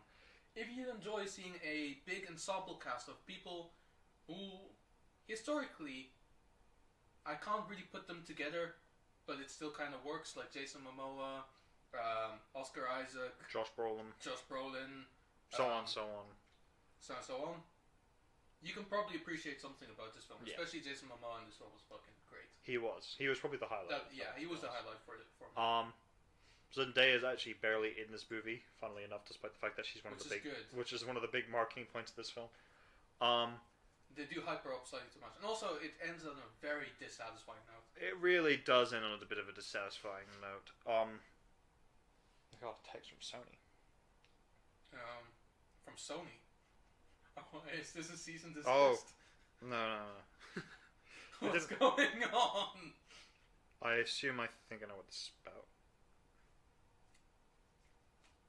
Your payment for PS Plus has been rejected. Don't talk about Spider-Man. Not everyone has seen it yet. It could be anything. Anyway, sorry. Back onto Dune. We'll wrap it up now. It's whatever. Dune. It's whatever. It is a very whatever film. I know for a lot of people they'll love it. If you like films that are very slow paced and take your time to tell a story, do you know what? If you like 2001: A Space Odyssey, you'll actually like it. That's a very good point. I heard someone say they like it because it's a lot like Star Wars, and I thought this is nothing like Star Wars. No, it's not. No, it's the boring cousin of Star Wars. It is the boring cousin of Star Wars. It's like if you were to invite your sci-fi family to a Seder. Star Wars is like the kind of well-established like lawyer family member that you have, and Dune is like that awkward teenager that hasn't done anything in his life yet and doesn't really want to, and just kind of sits there and doesn't put out the chair for the whatever. That is a completely different analogy from what I was going to go with. Of course, because you wouldn't think of a Seder, would you? No, I was going to go with essentially it's two sci-fi universes. You get one that walks in, which is Dune, that walks in dressed in a sci-fi spacesuit that's kind of futuristic like the ones they had, holds a dagger and goes, and then walks in, ends it there. And then you have the other one, the door mysteriously just swings open, smoke enters the room, they walk in, all the lights go down for some reason, everyone turns over, Star Trek's turning over, Dune's looking, we're going, what is this? And all the others turn and look and go, what? And then you hear the dun, dun, dun, dun, dun, dun. And then the lightsaber goes off and then the hood comes down. And you just, everyone's going, we said sci-fi, this looks more like fantasy. It can be both! It can be both! It can be both! Sci-fi can be a setting! Laser swords are cool! Yeah, like, so for me it's as well, like, Star Wars is fun and exciting. Yeah. You watch it and there's like things going on, there's some political intrigue, but for the most part it's just like... I think the thing is as well... cool fights and beautiful set pieces. And Dune is highly political. I think the thing is, Dune is highly political, but it's also weirdly small. Because you look at, let's say, Star Wars. Star Wars is massive as a universe. It goes everywhere. It's got the politics, it's got the crime, it's got the religious factor, it's got everything that you want in a story. It's got everything anyone would want. It's got desert people. It's got desert people. It's got... I mean, Dune has ice. desert people. Dune doesn't have ice. It's got ice planet. It's got a forest planet. Dune had a forest planet, but it wasn't that interesting. No. Anyway, moving on from Dune. You haven't seen Bond yet. Boring movie. In the sense that it's just there. That's all I can really say. Moving on, Matrix. I do want to talk about this briefly. Go for it. So Matrix is the sequel to all the Matrix movies. Every single person I've talked about this film have all said the same thing. They had either high hopes or high expectations, and I was the one pessimist going, it was going to be terrible. Solely on the basis that movie 1 is good. Mm-hmm. It's not aged well. No. But it's good. It's got some interesting concepts. Movie 2 is god tier shit awful.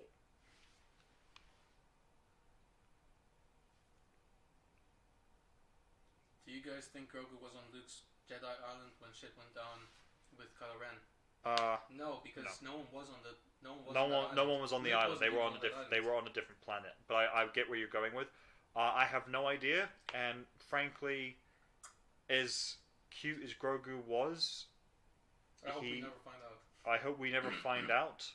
I also kind of think that his character alone isn't interesting. No. In accompanying with the Mandalorian, with Mando, he's fantastic. But on his own, maybe not. Mando on his own can work though. Yeah, what was I going to say? Matrix, right. Right, movie 2, god shit tier awful, one of the worst movies of all time, I would even go as far as say. Movie 3, better than movie 2, that's it. Still terrible. So I was going on the basis of, okay, first movie was good, second one was bad, third one was bad. Everything else the Wachowski sisters have done has been bad. Yeah. This movie's going to be bad. And I wasn't wrong. Sadly. Morpheus in the film, the new Morpheus, is a completely pointless character. The only reason he's there is to reawaken Neo. And even then, you could have had a different character that do it. They do have a new Agent Smith. Sure, because Hugo Weaving isn't it? Yeah. Which makes it kind of pointless. He's not as pointless as Morpheus as a character, but he's just not good as a character. No. The film was just... Yeah, it's just bad. That's all I can really say. There we go. It's just bad. I think we can move on. We can move on from The Matrix, yeah. Here's a film that I think both of us like, but in varying rates. The Mitchells vs. Machines. Yeah, I liked it a lot. Very highly praised. I thought it was okay. Yeah. I thought it was fun enough. Yeah. The art style was very reminiscent of Into the Spider-Verse. Yeah. Which I think Sony's kind of going with, and I like that they are because it worked really well. I think that's the thing. I think you notice now a lot of different studios finding their own animation styles. Yeah, and this is working for Sony. Yeah, because even then you look at like the Disney princess stuff. Like, ever since Frozen, they all look very similar now. Moana looks like Frozen. Oh, even before that, I'd argue. What was the one before Frozen though? Was it Rapunzel? Yes, you're right. Ever since what was it? Tangled was the name of the film. That's the one. I actually like Tangled though. Yeah, no, that's fine. It's just Frozen has internal problems with existing. Frozen has. Yeah, and Moana's a good film. It's massively overhyped though, I feel. Oh yeah, no, but that's all of these films are massively overhyped. Having said that, I don't think that's true with the last two that came out this year, which was, and that's right, there are two that came out this year. Raya the Last Dragon. Didn't actually watch that. It's actually a good film. Okay. I enjoyed it. And Encanto. Haven't watched it yet. Which basically looks like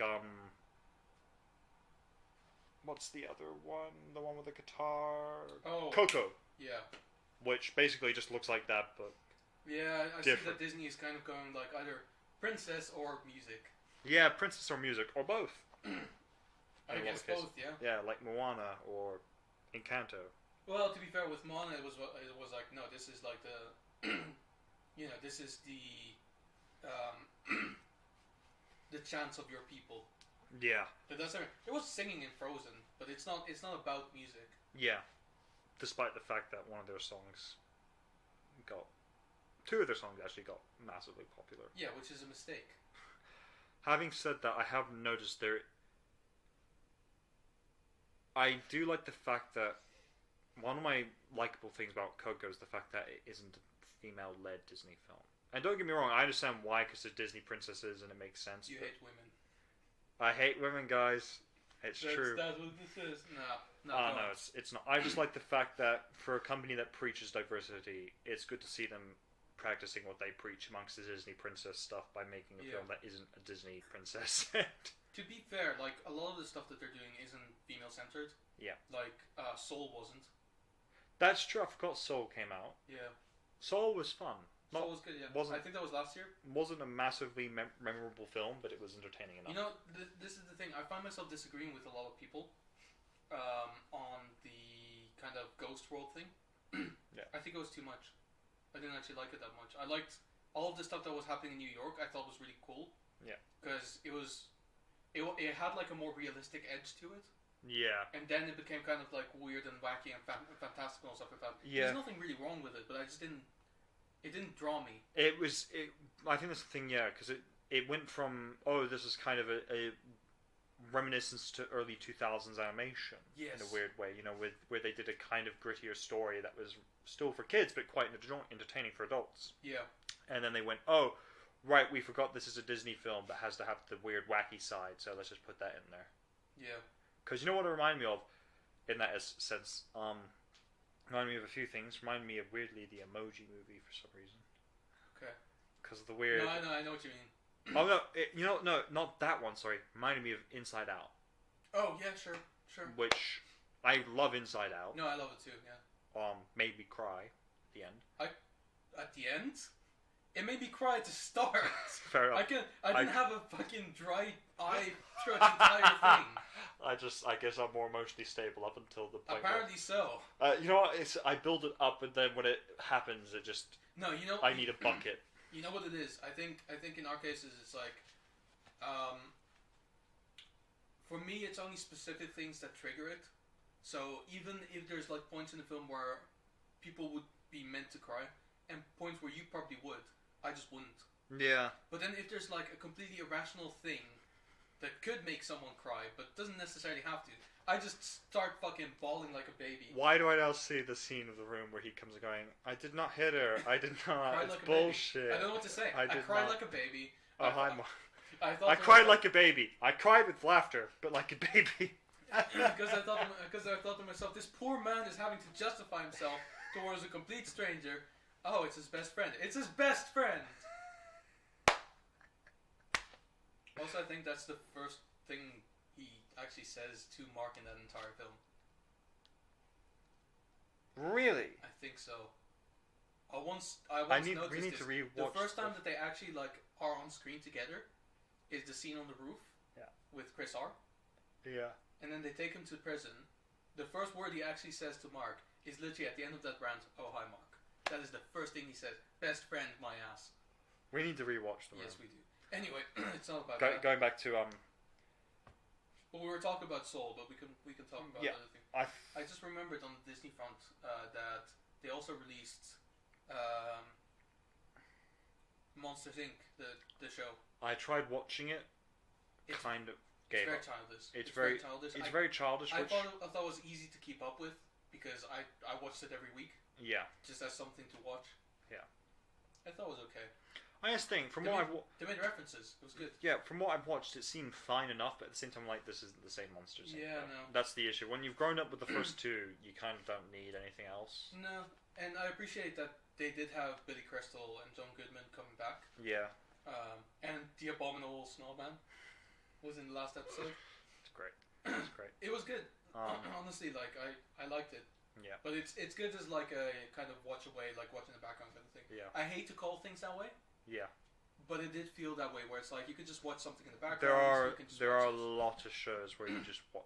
Because it's too childish in a way. Because the whole premise of the show is that they've now moved on to laugh power, so they need jokesters, people who make children laugh. Yeah. And someone mistakenly gets in, thinking it's still the Scare program. The Scare program, because he's been building his entire life up to it. He just went there and then it's like, oh no, we're doing jokes now, and he just isn't funny. Yeah. So he's trying to become a jokester despite of all that. And the guy who voices him is the same, like, lead guy-ish from Superstore. From what? Superstore. It's like a sitcom on Netflix right now.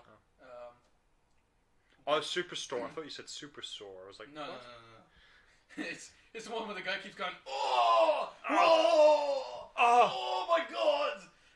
And that's for like 20 minutes. Oh, my back. And my back. You know, at the end, there's always like a little tab where you go, next time on Superstore, oh, my leg! Oh! No, it's always the same issue. It's always going to be, oh, my back. Oh, you could say, I'm annoyed he didn't. Sore.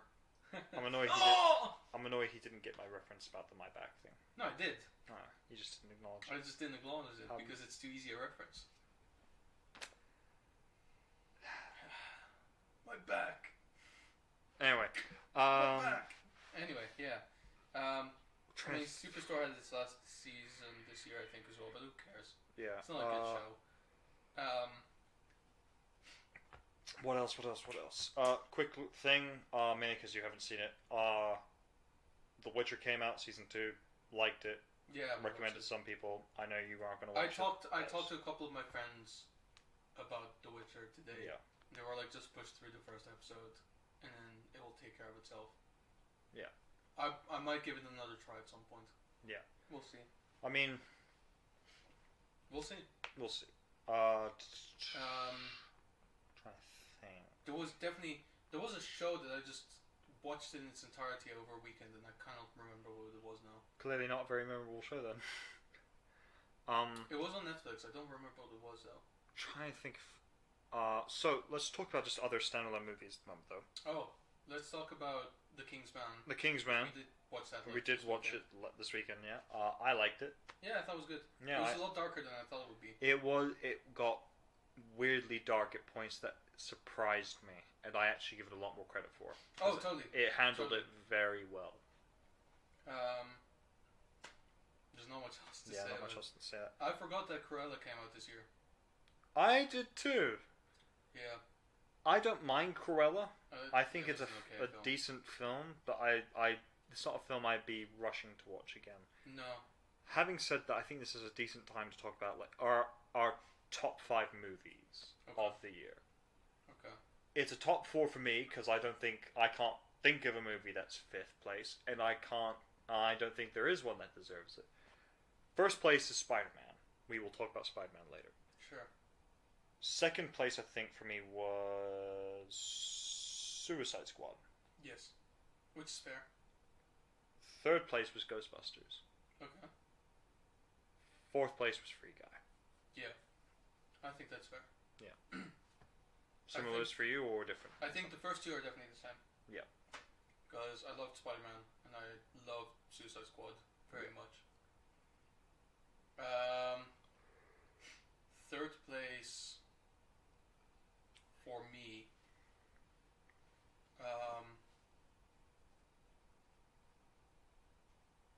I want to say Venom because I really like Venom. Yeah. Fourth place is Fast and Furious because I did enjoy that very much as well. And then the fifth place, that's a toughie. I might not actually have anything for fifth place until later on. Okay. Ron's Gone Wrong, maybe. Okay. I did like that film a lot. I did like that film. I think for me, it's the only film I could think that might take fifth place for me as well. Because I think we talked about this already. Like Mitchell's vs. Machine was really good, but I felt that it was a little bit lacking in a couple of ways. Yeah. And to be honest with you, like, and I don't mean anything by this. I try not to let this happen too much, but films do get a little bit soured for me when they try to when outside media try to push a thing onto them. Didn't happen too much with Sam, but basically the whole idea that people pushed on the main character to be gay, essentially. Yeah. And it was like, well, no, there's really nothing that really indicates this all that much, and to make this a point, why do you care so much? Yeah, because here's the thing. Weirdly, and this is one of the reasons why I actually give a bit of credit to Raya the Last Dragon. The lead character in that film is a female. And there's another character in the female who is female, and there's a point in the film where they are sort of interacting with one another. I'm like, these two have got interesting chemistry. Feels like it's that kind of chemistry. And it's not a main part of the film. At no point. That's fine. It's fine. And I think that's the thing why I give it credit. Is like, it's there to sort of give people the hint, like, this could be a thing. Obviously, though, we're Disney, so we can't really do it. But it probably is a thing. Also, Disney can do it, but they don't want to lose their Chinese market. Exactly. Especially when this film clearly has a lot of Chinese inspiration to it. Weirdly, despite Shang-Chi having its own problems for some reason. Oh yeah, because I remember why you told me now. We'll get to that, But I think Ron's Gone Wrong. I enjoyed that. Yeah, I enjoyed Ron's Gone Wrong. But I think the thing is, really, on the topic of the whole Mitchells versus the robots and the character being gay and the media pushing it, they didn't do that with Raya the Last Dragon, which I admire. That is interesting. I admire very greatly in the sense that it wasn't a clear, like, oh, she's probably gay. It's more exactly. And that you can just kind of leave it alone. Yeah, I think it's one of those things where it's like, it's good to leave it up to the audience sometimes. Also, what am I talking about? Free Guy was my number 5. I was thinking, did you forget about Free Guy? I forgot about like instantly after you mentioned it. I don't know why. Yeah, Free Guy is a great, fun film. I loved it so much. Honestly, like, I remember when I saw Ready Player One, I thought that was probably one of the most faithful kind of ideas of, like, what a video game experience kind of is like, in a way. Yeah. It isn't that faithful, but at the same time, like, there is a lot of, like, fun stuff that was going around there. Yeah. And it's a spectacle, and it's really fun to see. And then Free Guy comes out. And it's a Spielberg film, which obviously is going to help. It really helps. And then Free Guy comes out, and it's like, oh my god. This is just GTA, but on steroids. Yeah. And that says a lot about GTA right now. And there's everything about it to love as well. Yeah, Free Guy is definitely one of those. Everything from the film itself to the marketing for the film. Yeah, brilliantly done. It was just an expertly done. Ryan Reynolds, Taika Waititi. Great combo. What's his face from Stranger Things? Oh yes, Steve Harrington. Yeah. Who's the name of the character, not the name of the actor. Yeah, I loved him in that. I loved him in this film. Actually, I love the two-part aspect of the film, the two-part romance, where a girl falls in love with an AI without realizing the whole basis of that character was based upon the actual guy who made it, which worked with her. Yeah. Because he loved her. Yeah. And it was beautiful in that sense. Much like the friendship between Brian Reynolds and the mailman. Yeah. It was so good. Just everything about that film I loved. Yeah. Dude, this is why it's such a weird way to put it on number 5, but still I stand by it. Catch free. Oh, dude was so good. Dude was so good, and I love the whole, no one expects the word catchphrase to be a catchphrase, but I think catchphrase is a pretty cool catchphrase. I'm like, really? Yeah, I can't argue with it. I can't agree with them. There's no argument there, no. But yeah. I love Free Guy. Going into Ghostbusters quickly, it was a surprisingly nice. Yeah, it was really. It was a nice surprise because I think we both went into it with not high expectations, but I thought it was going to be okay. I thought it was going to be okay, better than the last one, which to be fair, I think isn't a challenge. I mean, if you want it to be better than the last one, then there's, the bar is set very low by Ghostbusters 2, so. There you go. Yeah. But yeah, it was a surprisingly wholesome film as well. It was, and they really I think before we actually watched the film, I did read a thing that I didn't actually think too much about while watching the film, with the daughter of Harold Ramis, the guy who played Spengler. Yeah. And it was a whole thing where she said I did think that they gave a very faithful they made a very faithful tribute to my father. Yeah. And I thought that was really, really nice. Because, obviously that's the one thing you want as a child of someone like that, is that your legacy, or your father's legacy, is not taken in vain and spat on. Yeah.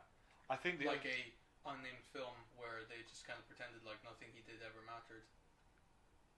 Yeah. Yeah. I think interestingly though, with Spangler's character, while obviously the actor who played the character had died, they still CG'd him in for the final scene where he's a ghost. Spoiler, by the way. But it's nice. I don't think he had a single line in that film, even at that point. Which I appreciate the fact that they were like, no, if we don't have his voice. It sold the effect more as well, I feel. Yeah, because it made it more powerful. There was nothing left for him to say. Not just that, but I don't know if you have this, but in Rogue One, when you see Tarkin on screen, sometimes when he's talking, it feels a little bit weird. Yeah. Whereas with this, I feel like it sold the effect more that he's actually there, because they could focus on getting the eyes right and everything. And just Yeah. I mean, having said that, I feel like Tarkin has to talk in Rogue One, given the nature of the film. No, of film. course. I mean, there was no way to get around it, but I'm just saying, there was always something that felt off to me about. Yeah. I felt that effect more though, weirdly, with the Mandalorian, with the deep fake of Luke that just kind of looked a bit weird. Yeah, but he always looked like that in the films.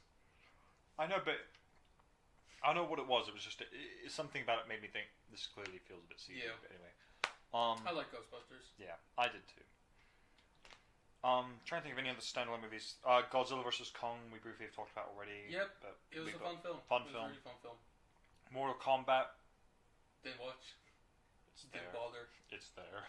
Fast and Furious. I think, honestly, I've said enough about this film. But I'm going to say more. I mean, it's a 0 out of 10 for me. And it could have been 10 out of 10 if they had just done one simple thing. Not make the film? No. It would have been very simple, because I would have laughed remarkably hard, as if when Dom is in the car the first time you meet his brother comes around and it just goes, and his name is John Cena. I mean, look, Fast and Furious as a franchise already takes the piss out of itself, and I feel like it could have just gone the extra mile and put the song in. It's like Fast and Furious is basically at the same level at this point as Expendables. Yeah. And I'm totally fine with it. I know it's not the original intention of the films, but I love where it is now. It is one of the better ones for sure in the franchise of 9. 10, bit shaky, but 9, yeah. I think it is one of the better ones. Because Hobbs and Shaw is up there. Yeah. Okay. That's my second favorite, I'll almost say. No. My favorite one is still 5. But that's me. Yeah. Actually, I want to say that 9 is maybe my third favorite. To be absolutely honest with you, because it was that good. I feel like ever since they jumped the shark, they kept getting it to a higher point of more ridiculous. Yeah. And at first it didn't quite work. With 6 it didn't quite get there. 7 was woof. 8 started heading in the right direction again, but this now I know I am sounding like the exact kind of caricature that they would have made of me 10 years ago. But, yeah, I like 9. I think it was really good. I liked 9 on a few points. 1, mainly because John Cena's in it. And 2, Tammy hates that John Cena's in it. Oh, dude, the first scene that he appeared in was so funny. Because she jumped when John Cena came on screen. She was like, oh my god, that was scary. I was like, why? Because they lit it in that particular way? And she was like, no, because he's so white.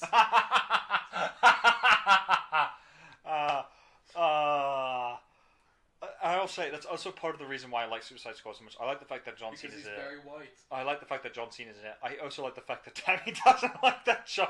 I don't know what it is about Tammy not liking John Cena. I like anything with him more in it. Just solely on the basis that Tammy doesn't like him being in it. This is the thing. Like, I have a friend who really loves the DC films. Yeah. And another friend who pretty much just loves Batman stuff more than anything. Oh. And we tried to convince him. Also, they're both fans of wrestling, and the guy who watched it said, despite, like, it's not even despite the fact that John Cena's in it, he's actually good in it. So it's like, well, if that's a recommendation for anything, then there you go. Yeah. So I think I'm just waiting for the DC movie to come out, which is going to just be titled the World Heavyweight Championship match. It's gonna be Black Adam versus Peacemaker. Yeah, that won't last very long. No, it really would. Let me think. How many other films actually? Oh, Space Jam. I forgot that came out this year. That was such a god awful movie. Holy shit! That was literally just a movie where Warner Brothers is saying, look how much stuff we have. You know what the worst part is? Kids, do you like Game of Thrones? We have it. Here's the worst part about that. In The Matrix. There's a reason I'm going back to The Matrix. Oh god. Basically, Neo's character is once again Mr. Anderson. Yeah. Because that's the way he's been rebooted back into The Matrix. And he's a game developer.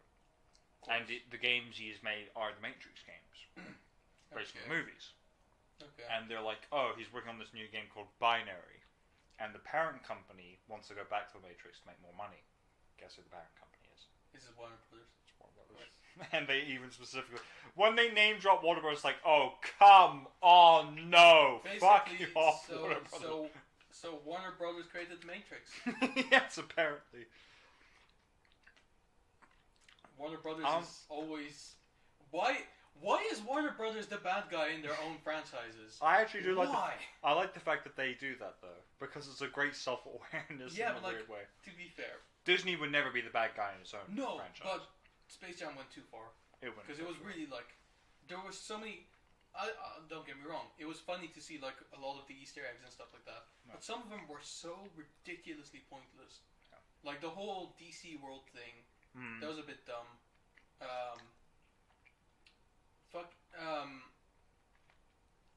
Rick and Morty. Oh, yeah. Had a cameo. Which was a really jarring one, because, like, why are you putting a show that is not for kids? Why are you putting Game of Thrones in a kids' film? Why are you putting Rick and Morty and Game of Thrones in a kids' film when they're very clearly not for kids? Like, I didn't get... Like, this is why I started, like... Thinking about that film, I did think about, like, you know, Who Framed Roger Rabbit, and it's so much more... Hell, even the earlier, like, the original. Even, yeah, the original Space Jam. Space and do you remember that Bugs Bunny and Daffy Duck film with Brendan? Oh, yeah, Fraser? Back in Action. Back in Action. That was actually... That's a lot of fun. It's a fun movie. Yeah. And even then I was watching Space Jam 2 going, that was a better movie than this. Well, yeah. Here's the thing that many people might not know because it wouldn't have come up. Because why would it? There was this one-off kind of film. I haven't watched it because I didn't care enough to watch it. Sure. Just before Space Jam came out. Yeah. Oh, you get the fuck out of here. There we go. So we got another bot in the chat. Took care of it. Excuse me. So,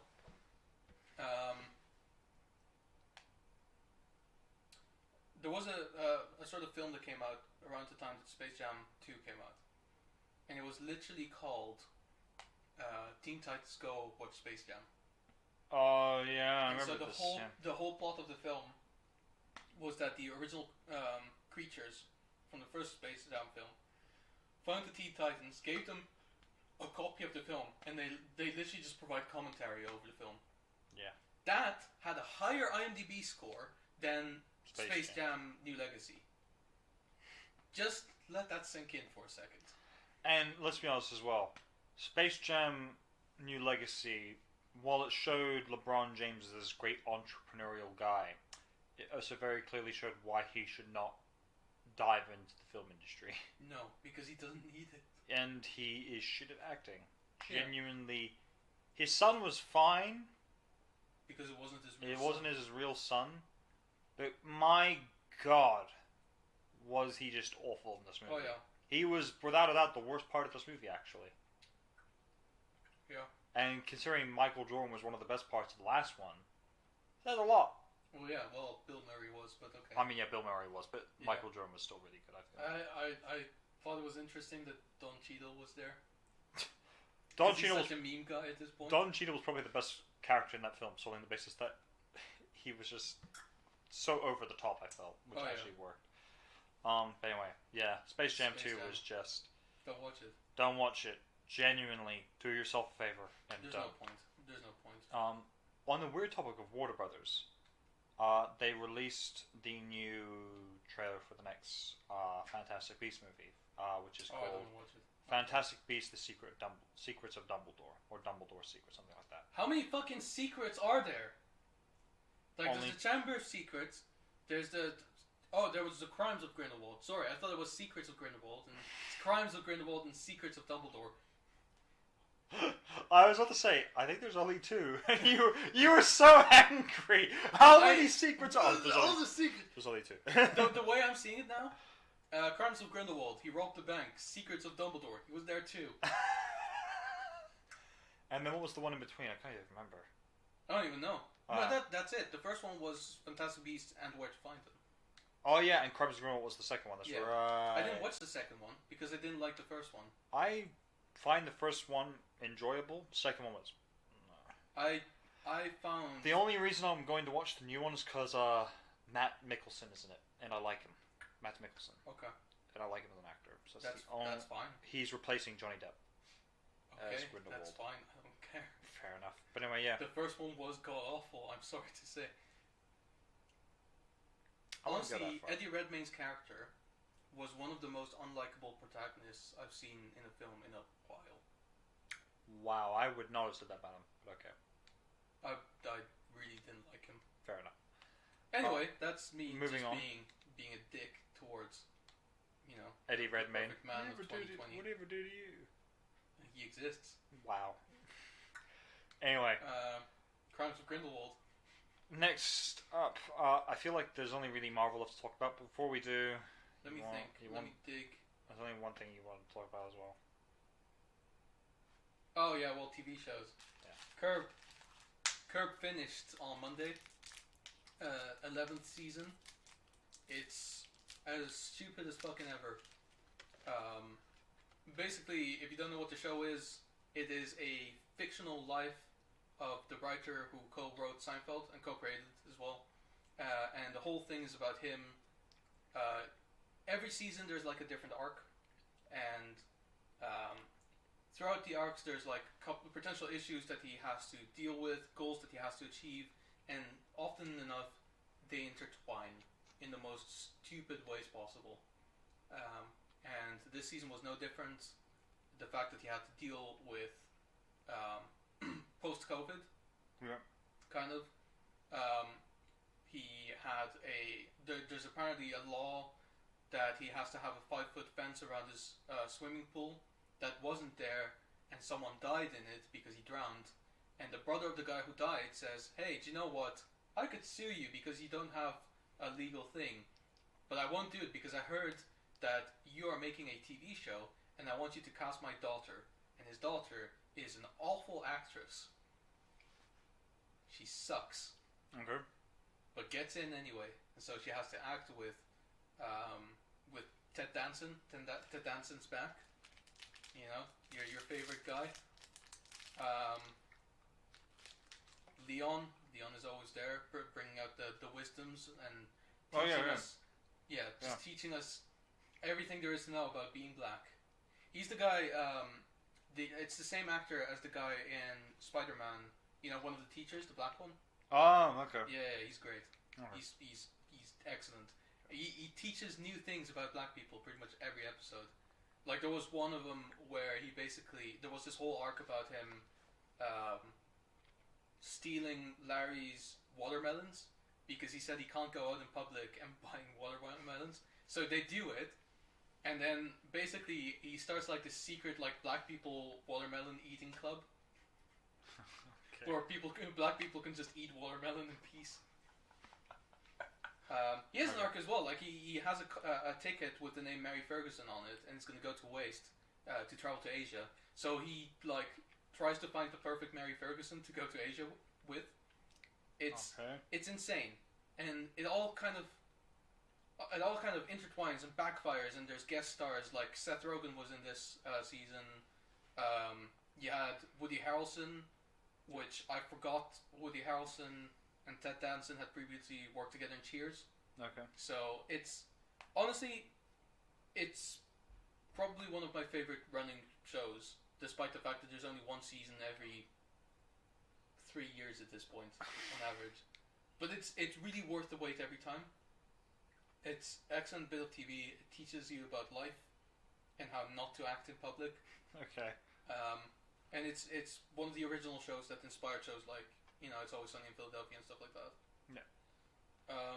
Beyond that, I wonder. Red Notice. That came Oh out. yeah, that came out this this year. year. That was a good film. There's not much else to say. Yeah, not just else. It's a solid 7.5 out of 10. Yeah. Which reminds me that Jungle Cruise came out, but I didn't actually watch it. I watched it and it's fine. It's entertaining, but at the same time, it's very clearly we can't do Pirates of the Caribbean anymore. So this is our new Pirates of the Caribbean, and everyone going, "This isn't your new Pirates of the Caribbean because it's not Jack Sparrow, it's not Johnny Depp." But anyway, moving on. I don't think there's anything else left, and if there is, it's just not worth talking about. Yeah, moving on to Marvel. Just before we jump into anything, Marvel movie casting news. This is a rumor. It's not been confirmed, and I doubt it's true because it's just too stupid to be true. Seth Rogen as the Thing. No, I don't like that. Yeah, I don't like it either. Which is why I don't think it's true. I don't think Was this like on a rumor website, or was this like... I think so, yeah. And I saw that and just went, you guys are fucking stupid if you think anyone's going to believe this. But yeah. Let's start with the TV shows. Yeah, all sure. of them came out this year. All of them did, and all of them so far have been great. Yes. Not at the same level? No. They've all been either good or great, I would say. That's the best way of putting it. Or fucking brilliant. Oh, yeah. Let's start in order. WandaVision. Yes. Great show. Loved it. Not much else to say about that. We've already had problems with it, but we've talked about it so much. We've already talked about, I think, pretty much every show except I think maybe one or two up to this point. Next one was Captain America, Falcon, Winter Soldier, which becomes Captain America and the Winter Soldier. Yeah. Which we liked, and I think we both initially thought it was better than WandaVision. I think we've both gone back on that now. Oh yeah. Well, yeah, because basically, like on rewatch as well, and like rethinking and everything, it didn't achieve nearly as much for the grander universe, and even for itself, like it was cool, but it was at first, like when you watch it initially, the preachy bits aren't really that bad. Yeah. But then when you watch it again, it's just a little bit too thick. Yeah. And, Captain America doesn't really deal with these specific things. He cares about the whole of America. Yeah. So, not really, I don't know. But... next show was Loki, that's right. I love Loki. Loki is probably... Loki was my biggest surprise this year, I think. You really did not think you would like it. And I thought I would hate it, to be honest with you. I thought it was a cash grab. I thought it would be the best one of the lot. Simply on the basis I think Tom Hiddleston's a great actor. Sure. Loki's a good character, and I think they were going to do something great with them.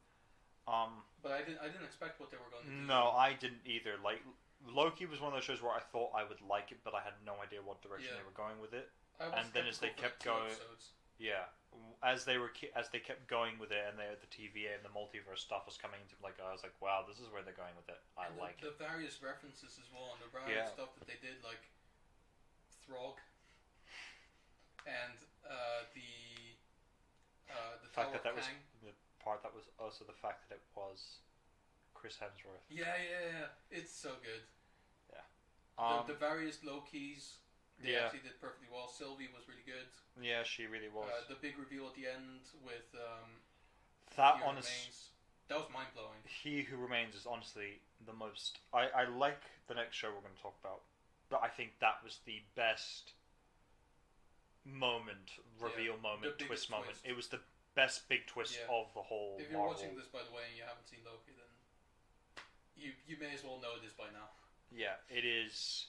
It is so good. It is it's almost a perfect show, I would say. Almost. It isn't, but it's... There were problems, but... There were problems, but I loved it. It's pretty close. Next up, speaking of when we were talking about Star Wars and anthology stuff, What If? And that's why I initially thought it was going to be just a bunch of anthology, one episode each, and then... I was looking forward to it with big hopes, and it exceeded my expectations. Yeah, it really did. I loved it so much. So, I will say, there's two things that I love more than anything when it comes to these kind of things. Yeah. I can't resist crossovers. Yeah. Because I love them with a fiery passion. Yeah. And I love multiverse stuff. Yeah. And the show had both. The show had everything. Good God. It had an interesting retelling of a couple of films. Yeah. Some of my favorites, including Captain America and Guardians of the Galaxy and Iron Man and Thor, Ridley. Thor was a nice surprise. Thor was great, yeah. Thor was a nice surprise because Party Thor was like, okay, Party Thor. This was guys like, this is completely stupid. Yeah. Love it. But then it went separate from everything as well. Like there was, Marvel Zombies. Which was really That good. was probably my favorite episode, to be honest. Yeah. It ended on a very sad note, but it was so good. Yeah. And I mean, to be honest, most of them typically did. And the fact that a lot of the cast reprised their original roles. Yeah. Was really good as well. Robert Downey Jr. didn't, I think. No, Chris Evans didn't. Brie Larson didn't. Thank God. Yeah, I actually prefer this version of Captain Oh, Marvel. I did too. I actually, as the shows were going, it's like, this is really a likable Captain Marvel. Yes, because she wasn't a complete bitch. And she wasn't played by some emotionless robot either. Yeah. Although, having said that, I will admit this. I've watched some older work with Brie Larson in it. Yeah. She didn't always used to be this way. She used to be quite good in things. Yeah. She was in Community. Okay. I found out. She was Albert's girlfriend for like 2 or 3 episodes. She was actually quite good in it. She was quite funny. I think the fame has kind of gone to her head. Yeah, a little bit. Yeah. The fact that she's playing the strongest Avenger has definitely played with it. I will say one of the most satisfying moments is when she's trying to beat the shit out of Ultron and Ultron's just like, ha! No. It just fucking annihilates her. I'm like, yes. Oh yeah. Satisfaction. Eat your heart out, strongest Avenger, my ass. And then the show proved she wasn't, with Doctor Strange just fucking tanking most of that fight. Oh, dude, Ultron. The Doctor Strange episode was so good. I still think about it sometimes. And you know what's great about it is like now that we've actually received a proper trailer for Multiverse of Madness, which I've now seen like 3 times at least. It looks like it's pretty much just based off of that. So it's like crossover within a crossover within another crossover. Within another. Yeah, it's so good. I love Doctor Strange. We can use What If to talk about Doctor Strange, because here's the thing: I think the Watcher might appear in Doctor Strange. I would hope so. I think either as a end credit, or at some point he'll just appear in the background. Yeah. And he'll just be there, or even he may talk with the actual Doctor Strange. It would not surprise me. Yeah. Man, I love the Doctor. I think the Doctor Strange episode might be my favorite one. Yeah, that's fair. To be fair, I like the Doctor Strange stuff very much. Yeah.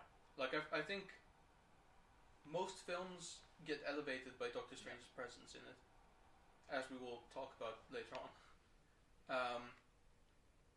That was great. I love the What If, and I can't wait until it continues. Yeah, I can't wait to see what directions they go with next. Oh yeah. As well, what the next what ifs will be. Because I'm trying to think. So most of the what ifs were from Phase 1 and Phase 2, I think.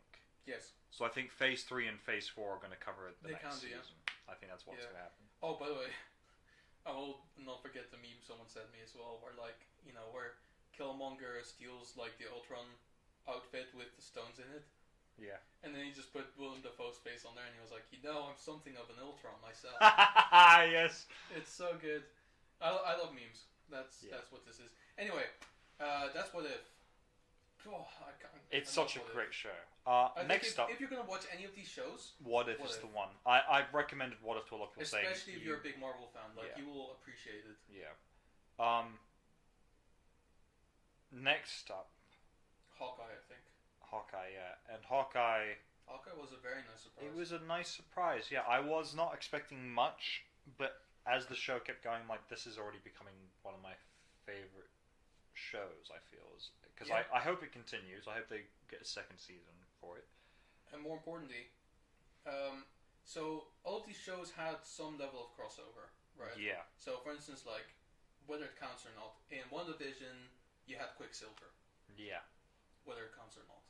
Yeah. Doesn't really count. In Loki, you have... No, they also had Marvel, Captain Marvel, because of sure, yeah, the second Captain Marvel. Yeah. Which, by the way, in the comic books was also the second Captain Marvel, who was before this Captain Marvel. So, anyway, okay. In Loki, you had Nathaniel Richards. Nathaniel. Oh, yeah. Nathaniel Richards.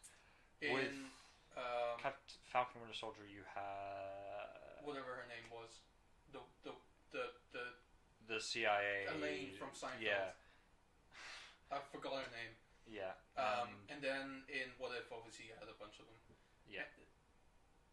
The one in Hawkeye is probably arguably is one of the more mind-blowing ones, and is probably one of the more important ones. Yeah. Interestingly, I'm so glad they got Kingpin in there. Because I think the thing is, I love the beauty of it because it clearly was done on purpose that they released that episode the same day Spider-Man came out. Oh yeah.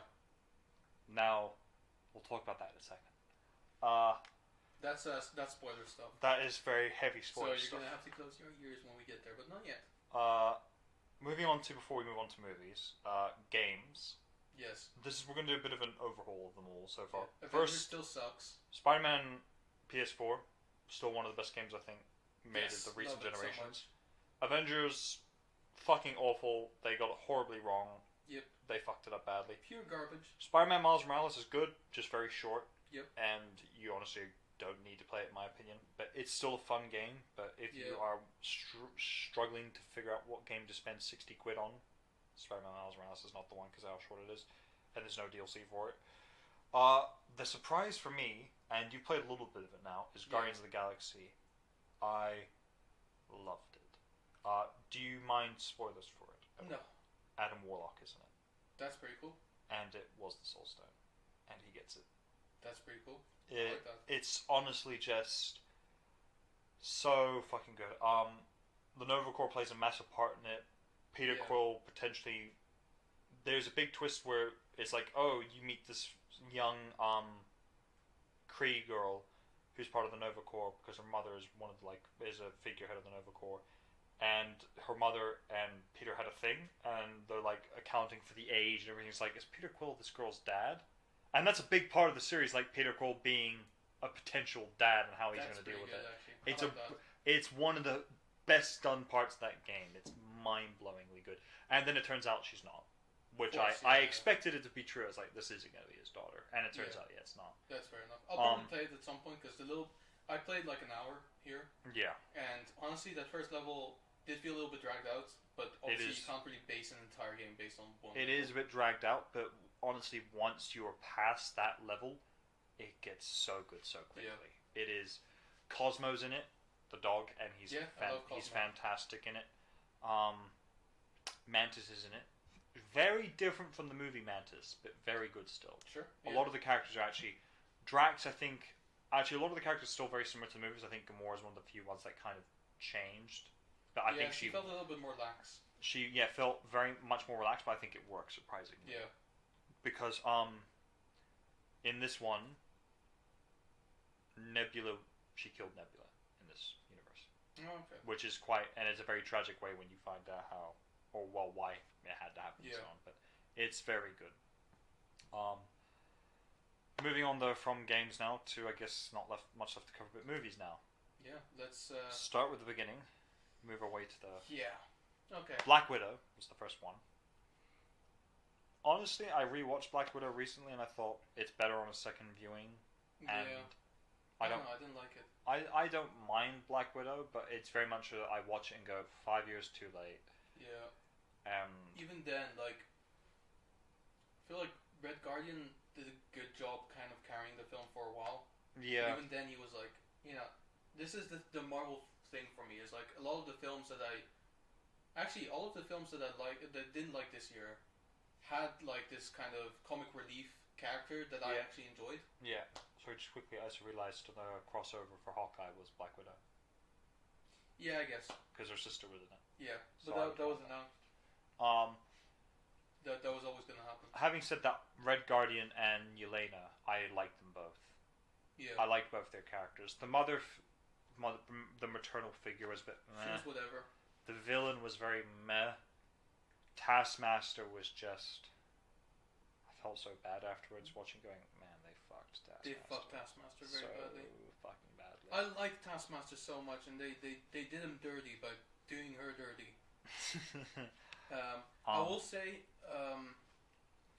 one of the things that irrationally pissed me off is, at the start when you have like the opening sequence. Yeah. Was it like Smells Like Teen Spirit that they made into this weird like kind of like Russian themed thing? No, that was already so that the opening song, there was already kind of remix done like that with a female artist. Yeah. And I actually heard it I think it was like 10 years ago when that came out, and I really liked it. So when they did it this way, I was like, oh, I like this song, and I like the remix. But then it was like, I don't know why this is the opening song, though. I don't like the song, though. That's the problem. It's like, this is the weird thing, but there's a couple of bands that have like this staple song that, like, sometimes it's like the one song that you know by this particular band. Like, well, with Nirvana, for instance, it Smells Like Teen Spirit. With Queen, it's Bohemian Rhapsody. And it's all the kind of songs that I don't actually like that much. And so I heard that and I was like, this feels too cheesy. We're going to hear a lot more Nirvana songs now because there's obviously the trailer songs for Batman with Something in the Way. Yeah, but I love Something in the Way, so I can get that. Fair, I think it is brilliant because it suits the Batman thing so well. It's very airy. Yeah. Also, there might be something there with It's Okay to Eat Fish because they don't have any feelings. It's such a pointless song, but at the same time, like, that kind of really makes sense for either the Riddler or the Joker. But anyway, next up was Shang-Chi. I could have liked it more. I enjoyed it, but at the same time, it's like, there's something in this film that's missing. Like, I'll be honest, like, out of the first three that came out, I think this is the one that I liked best. Yeah, I agree. Like, quite easily, to be honest with you. By a mile stretch. Yeah. Because I didn't dislike this film. It was an okay film, and I wouldn't mind watching it again. The action choreography was actually really cool. Yeah. The effects were interesting. I liked his theme as well, actually. The Chinese theme I actually think really worked well for him. The editing was bad. And there's very little that anyone can tell me to convince me otherwise. Yeah. Because the pacing was very off. There was too much the flashback sequences. The tone switched every other scene, like quite heavily, quite jarringly. Yeah. The writing was not great, to be honest with you. Like, it wasn't bad, but it was average. It was very average. But the return of fucking what's his name, Trevor. That was quite good. That was good. The fact that they made the Mandarin more credible as a villain and more like the Mandarin, I feel. Yeah, but you know what? I feel like the Mandarin wasn't a very interesting villain. Yeah. To be honest with you, because hey, you can say like, oh, he misses his wife and everything, but it's like, yeah, but he's clearly being misled and shit, and like, he could believe that he's being misled because everyone tells him so, and then he's not really admitting himself into it. I think having said that, when you've lived nearly 10,000 years or something, not 10,000, several thousand years, and you spent so much of life being the conqueror, being the supreme one, being always right, being told that you're wrong about the thing that you care about most, you'd probably be in heavy denial about, to be fair. Probably, but it just didn't make me like the character anymore. Sure, I don't think you were meant to like him. No. He was very clearly a very questionable father. No, but like this is the thing, like they're trying to do this more and more where like you actually like the villain, so you have something to like anchor with, because you know, they did that for Infinity War. They did that for Far From Home. Yeah. They didn't really do that for Black Widow, but that's okay. You know, you don't have to every time. But they did make a sort of thing where it's like, oh, you know, Black Widows, they're just brainwashed. You know, they're not quite sure what they're doing. Yeah. So they just need to be saved, and so, you know, the bad guy is an evil man who's sticky and therefore cannot be punched. It was very clear as well. Black Widow was inspired by old Bond films with the classic weird Bond bad guy fortress, whether it's in a volcano or in space or underwater. Oh, this one's just a flying fortress. Yeah, but it didn't quite work, and it didn't quite something work. Tells me that Hawkeye should have been in it. Yeah, I think so as well. I think and not just voice, like properly. Yeah, even if it was briefly for a scene or two, I think he should have been in it. Yeah. Having said that, we've now got to move on to it. We have to talk about it. The Eternals. Yeah, I did not like this film at all. Oh my god, what a conflicting movie, because the more I think about the film, the more I really dislike it. Yeah, I agree. So in basis as well, because I think we both had the same opinion initially. It's like, it actually started winning us both over as it was going for a bit. Yeah. And then it very quickly switched back. So basically, initially I went in wanting not to like it, and then it switched to I kind of want to like it, but the film is not even letting me at this point anymore. Yeah. The only things that I really liked about the film, right? There was Kumail Nanjiani's character. Was it? I forgot his name now. Like Tambo or whatever it was. You know, the Indian. Oh, I'll just look up the cast. Fuck it. Yeah. Anyway, him and his valet. Was it Kingo? Yeah, I think it was Kingo. Yeah, he was good. I liked him because he was the only fun character. He was the classic comic relief one. Yeah. Yeah. Kingo. Yeah. Yeah. It was Kingo. I didn't like any of the main characters. So there was. Let's go through the casting. We have Kingo, who was good. Kuran, who was his valet. Yeah, I loved him. He was funny. He was great. Yep. Fastos. Yeah. Not unlikable, but not likable. I just didn't care. Druig. He was actually interesting. Didn't really care about him. I thought he was. He didn't do anything. That's true. He just kind of was there, and I was like, I have mind controlled these people to be a village with me. Gilgamesh, I liked. I don't remember. The guy that died. Oh, sure. The one that was taking care of Thena, Angelina Jolie's character. Oh, sure. Yeah, I liked him. Sure. Angelina Jolie's character was. She was a bit pointless, but I didn't hate her. She was pointless, but didn't hate her. Kit Harington. Why was he in this movie? May never know. Yeah, genuinely, he was so hyped for this film, and then he didn't even. He was not in it. Oh, I remember Gilgamesh now. Yeah, no, I liked Gilgamesh. Yeah, that's fair. Yeah. Ajax. Didn't care. Didn't care. Born now we move to the three, which was Sprite. Didn't care about Sprite at all. Didn't care about Sprite. And then we moved to the final two, Cersei and Icarus. And my god, they were the worst. They were the worst part of that. About they had no way of expressing any sort of emotion. No.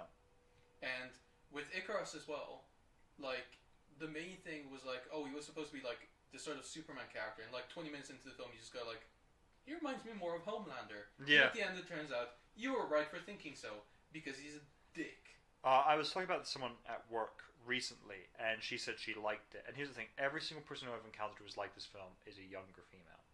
Yeah, I have the same thing. You know, the same. I was saying the same person that I talked about June with that said that she didn't like it as well. She actually liked Eternals, and then when I said I didn't like Eternals, she started a whole debate with me, like, "Why didn't you like it?" Yeah. Well, because I didn't. Yeah. I think it's. Congratulations on your engagement, by the way. I hope you got rid of the mice. Anyway. Yeah, I think next time if I ever encounter someone who does like Eternals, and if they meet the description of being, let's say, younger than 30 and a female, and they go, "Why didn't you like it?" and I'll simply say, "Have you noticed an odd thing about Eternals?" Yeah. I dare you to go out there and find a single male or single woman who is over 30 who liked Eternals. I guarantee you will struggle. Because this is a boring ass to film. find at least 5. And also, it fucks with the lore in a major way. It does. So the person I was talking to about this at work with, I mentioned that specifically where the film made Thanos the good guy. Yeah. And the Avengers essentially the bad guys. And made the Avengers the bad guy. She's like, "Oh, but wouldn't that be cool?" I'm like, "Well, no. No, this isn't like the whole Hydra thing. This is different." Yeah, this is very different. This isn't like it, because the thing is, it's like if the Avengers were very clearly like throughout the films kind of hinted at possibly they could be the villains and they were aware of it and were happy with it, then fine, make it as a big reveal like, "Oh, we were the bad guys the whole time," but don't make it like, "Oh, we're the bad guys through being clueless," because then she mentioned, "Oh, wouldn't they have, wouldn't the Eternals come to fight the Avengers?" And I'm like, if they would, the Avengers could solve this battle very quickly by going, "We did not know. You never told us any of this shit. When Thanos was here, where the fuck were you? You could have told us not Why to are intervene. we doing this? You could have told us not to stop him." Genuinely. We still would have, but still. With Eternals as well, right? Oh, by the way, Harry Styles is in this as Star Fox, which is just, yeah. One of the things that they said is the Eternals are only allowed to interact with deviants, right? Yeah. And I think it's worth considering, okay, well, if another Celestial is involved, maybe they should be too. Yeah. So, when in 2014, Ego was a Celestial, tried to take over the planet. Not the planet, the universe. The universe, but also the planet that they were on. Why did they not do anything? Why did they not go, this is weird. Maybe we should do something against I this. will forgive the Eternals not getting involved on Earth because I don't think anyone on Earth would have known it was a Celestial, not even them. Because they themselves are very clearly clueless into what the Celestials are and how powerful they are. Yeah, which is, by the way, great, obviously. Yeah. So they don't even know who they're really working for, which, by the way, top-notch, guys. Well done. But I do have the big issue. I did then point out, like, you have these Celestials, right, who want to help the universe. Yeah. Ego, I actually mentioned her. Remember Guardians of the Galaxy 2? It wasn't 2014, it was 2016. That was when the film came out, but it takes place in 2014. Ah, right. Yeah. In 2014, Ego, living planet, Celestial, right? Yeah. Wouldn't the Celestials have wanted to stop him? Because I feel like they would have gone, "This is a bit too big for the Eternals, we'll go and sort this shit out and stop him." But they didn't. For whatever reason. They didn't give a shit. Yeah. It was just, Eternals is such a... It's a mess. It's a messy film. And it fucks with the lore. It doesn't know where it goes. It retcons shit. By the way, with the retcon in mind, one of the things I really liked about the Hydra review was, after in Captain America Winter Soldier, it is revealed that a large body of the SHIELD operatives was in fact a Hydra. Were in fact Hydra agents, yeah. And what is really interesting is about that is you go back to Iron Man and then watch all the films again, and now SHIELD is in a completely different light, and a lot of the things are suddenly a little bit sketchier, and you start noticing things a little bit. Yeah. Which is great.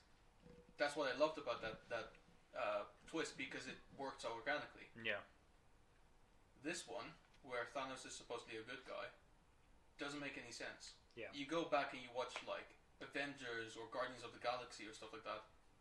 Doesn't make sense. Here's the thing: if Thanos is doing all of this shit as well, the Celestials would have known. that he was trying to wipe out half of all life in the universe. Because he was not being subtle about it. He was being very open about it. He had as Guardian God, attack one of the biggest fucking metropoles in the world. Yeah. I mean... would you not have thought that perhaps going... Thanos is going to try and wipe out half of life in the universe using the Infinity Stones. There's a couple on Earth, right? Yeah, there's 2. Yeah. Do you think we should tell the Eternals to go stop him? Yeah, probably. Yeah. I mean, the only thing I can think of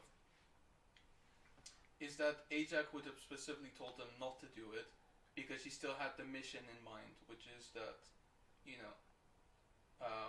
or she knew about Thanos or whatever. But it still doesn't work because Thanos' motivations don't line up. Yeah, the only other alternative, and this makes these... this is the only interesting way of doing it, is if then saying Ajax knew about Thanos, knew his plan, and supported it. Yeah, because and therefore told the other Celestials to stand down. And it wasn't... Well, told the other Eternals. Yeah, and it wasn't Arishem who told them not to interfere with non-deviant stuff. It was Ajax who told them that, because then they wouldn't interfere with the Avengers situation to make sure that eventually Thanos would win. But then I don't see why, all the other shit happened. So it doesn't make any sense. I mean, it doesn't make any sense and never will. The only reason why I think actually potentially doing it that way with Ajax is then you could make it very clear, like, hey, you Eternals think yourselves the good guys, right? Well, this one who wanted to prevent the emergence was quite happy letting literally all half of life across the multiverse be wiped out, which proves you guys are no better than the Celestials, because the Celestials like, oh, we will kill billions to create trillions, and then battery died again. Yeah, I'm chasing it. Keep talking. And then all of a sudden it's like, oh, to stop the Celestials being born, I'm going to let half of all life across the universe be wiped out, so I'll let trillions die. It's like, so the Eternals are both... They're not even the good guys, they're just the bad guys. Yeah, they're awful. They're awful people. Yeah. They suck. They really do. But, yeah, it's such a mess. I didn't like this film. I did not either. You know what? I can't even recommend this film in good faith. I can't. I can recommend Shang-Chi enough. Even Black Widow to a few people I could say you might enjoy this. Eternals. The I sad know part. One person who might like it. Sad part is, there are people I know who would like Eternals, but out of what's the word for it?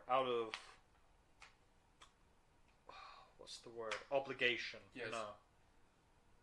Yeah, obligation and duty and responsibility. I will not tell them. Yeah. Just despite the film. Not because I don't want them to see it, because I think they'll think it'll be bad. Because I know they'll think it'll be good, and I don't want people to think the Eternals good. Well, so I don't want them to watch it. I mean, I have one friend who's never really seen a Marvel film in the MCU.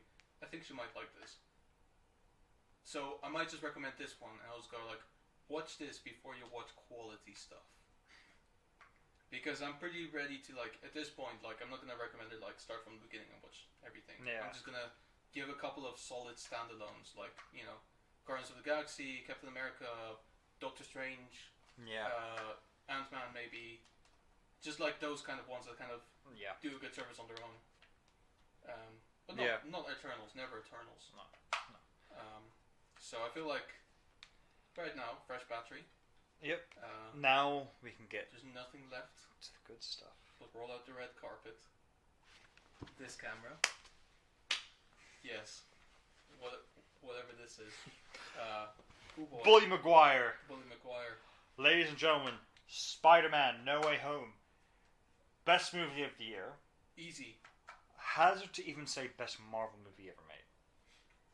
So, I will say, I think Guardians is still my favorite for now. Yeah. Because it does have, like, a very special place in my heart. Yeah. Bang on second. And not even that far behind. Yeah. I love it so much. So, there's no way we can't talk about it without going through into spoilers. So, first and foremost, there are the 5 villains everyone knows are in it, which is Green Goblin, Doc Ock, Sandman, Electro, and... Lizard, yeah. Yes, sir. Of them all, admittedly, Lizard gets a bit lost in the background, but I'm fine with that. Yes, it's and perfect. Sandman doesn't even do, like, bad people things until, like, the very end. Yeah. And I don't even know why. That's worth saying. Like, he becomes villainous, and I don't quite know why. He's not villainous in any way. I think he's just desperate to go home, and he knows that there's only one person between him and going home, which is Spider-Man. So he decides to fight Spider-Man. Yeah, because he wants to go home straight away. He doesn't care if... I think he's not villainous, he's a morally grey character, because he doesn't care that the other guys die. He just cares that he gets to go home to his daughter. Yeah, no, that's Despite the fact that they can make him not sand anymore. Well, there you go. Anyway, that's a minor thing. I mean, it's not a perfect film. It's not, but it is close to it. I would even say it is almost a perfect movie. Yeah, let's start with this. Picks up pretty much immediately where Far From Home left off. Yeah. Like literally, like the events of this film are like a day after. Pretty much. Not even. It's the same day. It's the same week. It's set over the course of the week after, or set over the week after. Yeah. Far From Home. Far From Home, No Way Home, is one of those rare cases where I remember there were a couple of films that came out at some point, or like a couple of TV shows where like, you know, there were fan theories about what might happen. Yeah. And then the film went out of their way to make sure that doesn't happen and takes you into a twist that you couldn't even believe. I think this is Star Wars actually that I'm talking about. Yeah. Where basically like people had fan theories and they were like, for the sake of fucking with you, we're going to do something nobody expected. Marvel, for most of this year, has actually done the opposite and actually done really well with this. And the best part is the whole time when they're going, oh, do the other Spider-Man show up? They're going,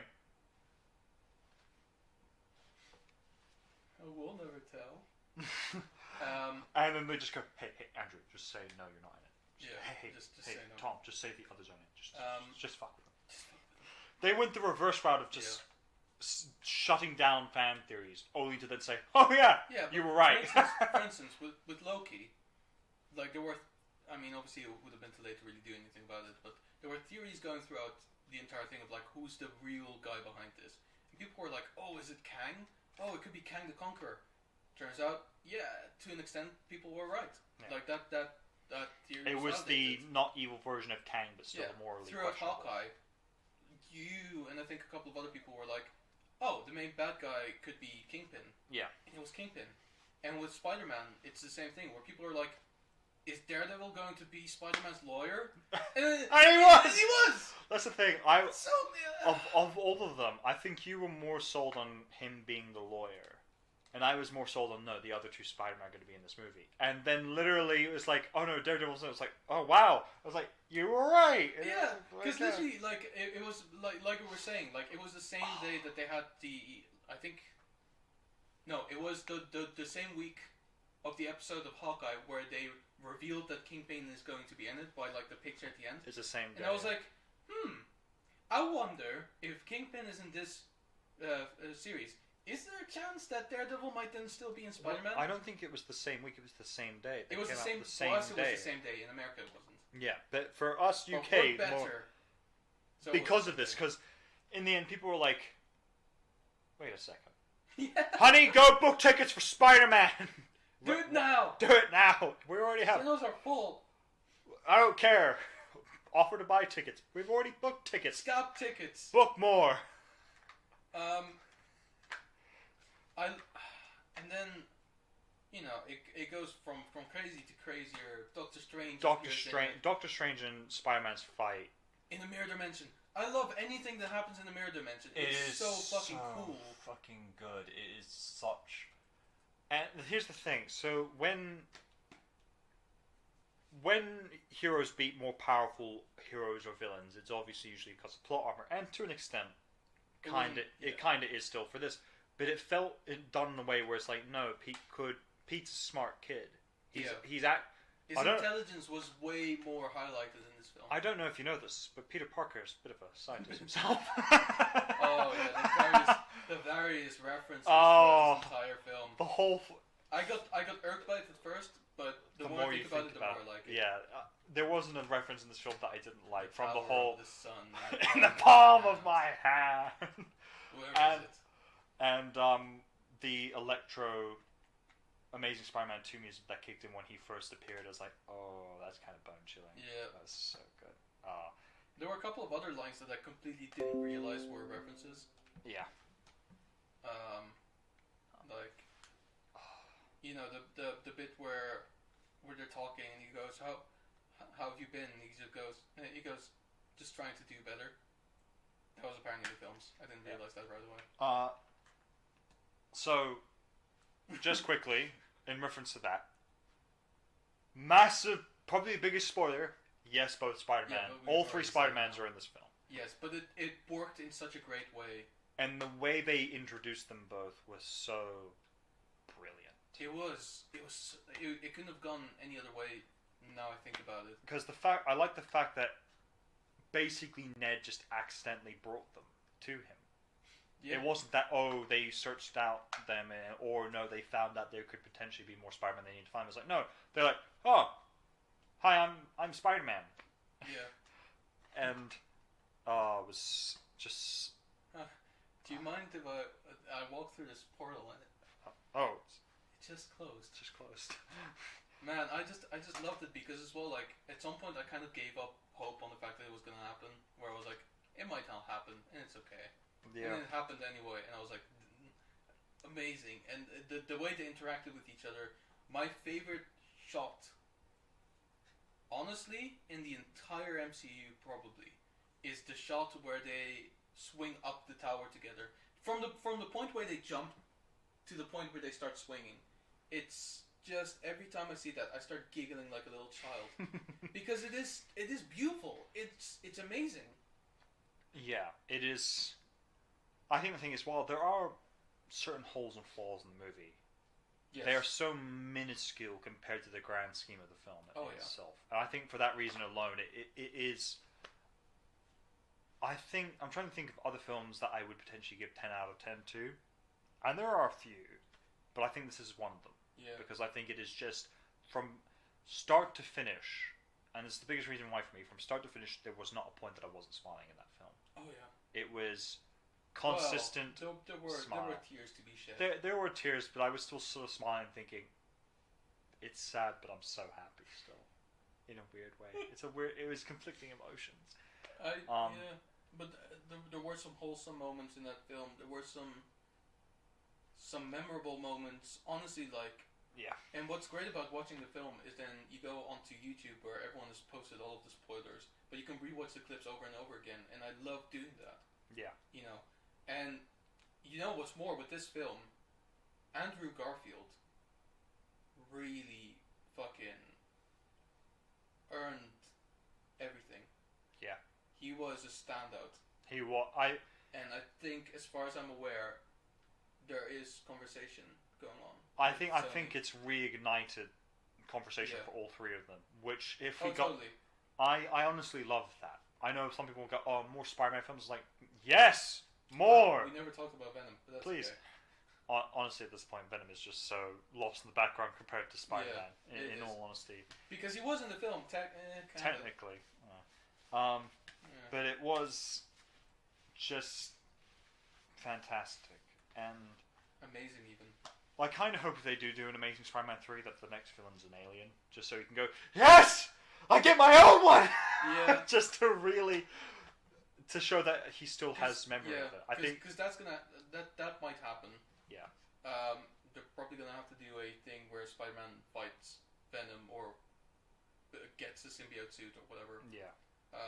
Honestly, I'm whatever about that. Like, the biggest Spider-Man thing has happened for me now, and I'm happy with that. Yeah. Except for the fact that it hasn't been announced, but there's a credible news source that has been saying that Tobey Maguire as Peter Parker might show up in Doctor Strange 2. And I don't know if it's gonna happen. I feel like it's an absolute cock tease if it doesn't happen. But if it does happen, if it does, I'm going to be very happy. If it does happen, I'll be very happy. But at the same time, I'll be skeptical. I'm going to be very skeptical. But just quickly, just talking about the final ending of Spider-Man, I found it very heartbreaking, but also weirdly, I was proud of Peter at the very end when he just turns and he sacrifices everything, just goes to make everyone forget. Yeah. I just thought that was such a. You know what's beautiful about that? Yeah. Is he did the opposite of what Iron Man did in the first film. Yeah. At the end of Iron Man, he made everyone know that he is Iron Man, and at the end of Spider-Man: No Way Home, it's a weird kind of opposite full circle. It is. It's a full circle that goes. It doesn't go all the way around that way. It just goes. Time works in a different way in the Marvel universe. But I think no, but I think it's beautiful because the whole time, like, the first film of Spider-Man is him being worthy to be like Iron Man's protege. Yeah. The second film is about him becoming the next Iron Man in some way, and the third one is proving that he's actually nothing like Iron Man and that he needs to be Spider-Man. Yeah. The world needs him to be Spider-Man, not Iron Man. And I think that is beautiful, and I think that's a beautiful arc for him. Yeah. There's not enough good that can be said about this film, to be honest with you. Genuinely, it is perfect. And on the weird note of going to the Doctor Strange movie and if potentially Tobey Maguire's in it, so quickly, Doctor Strange is, as we've forgotten, Peter Parker, Spider-Man. If Tobey Maguire's in it, he might be a link for Doctor Strange to go, Peter Parker.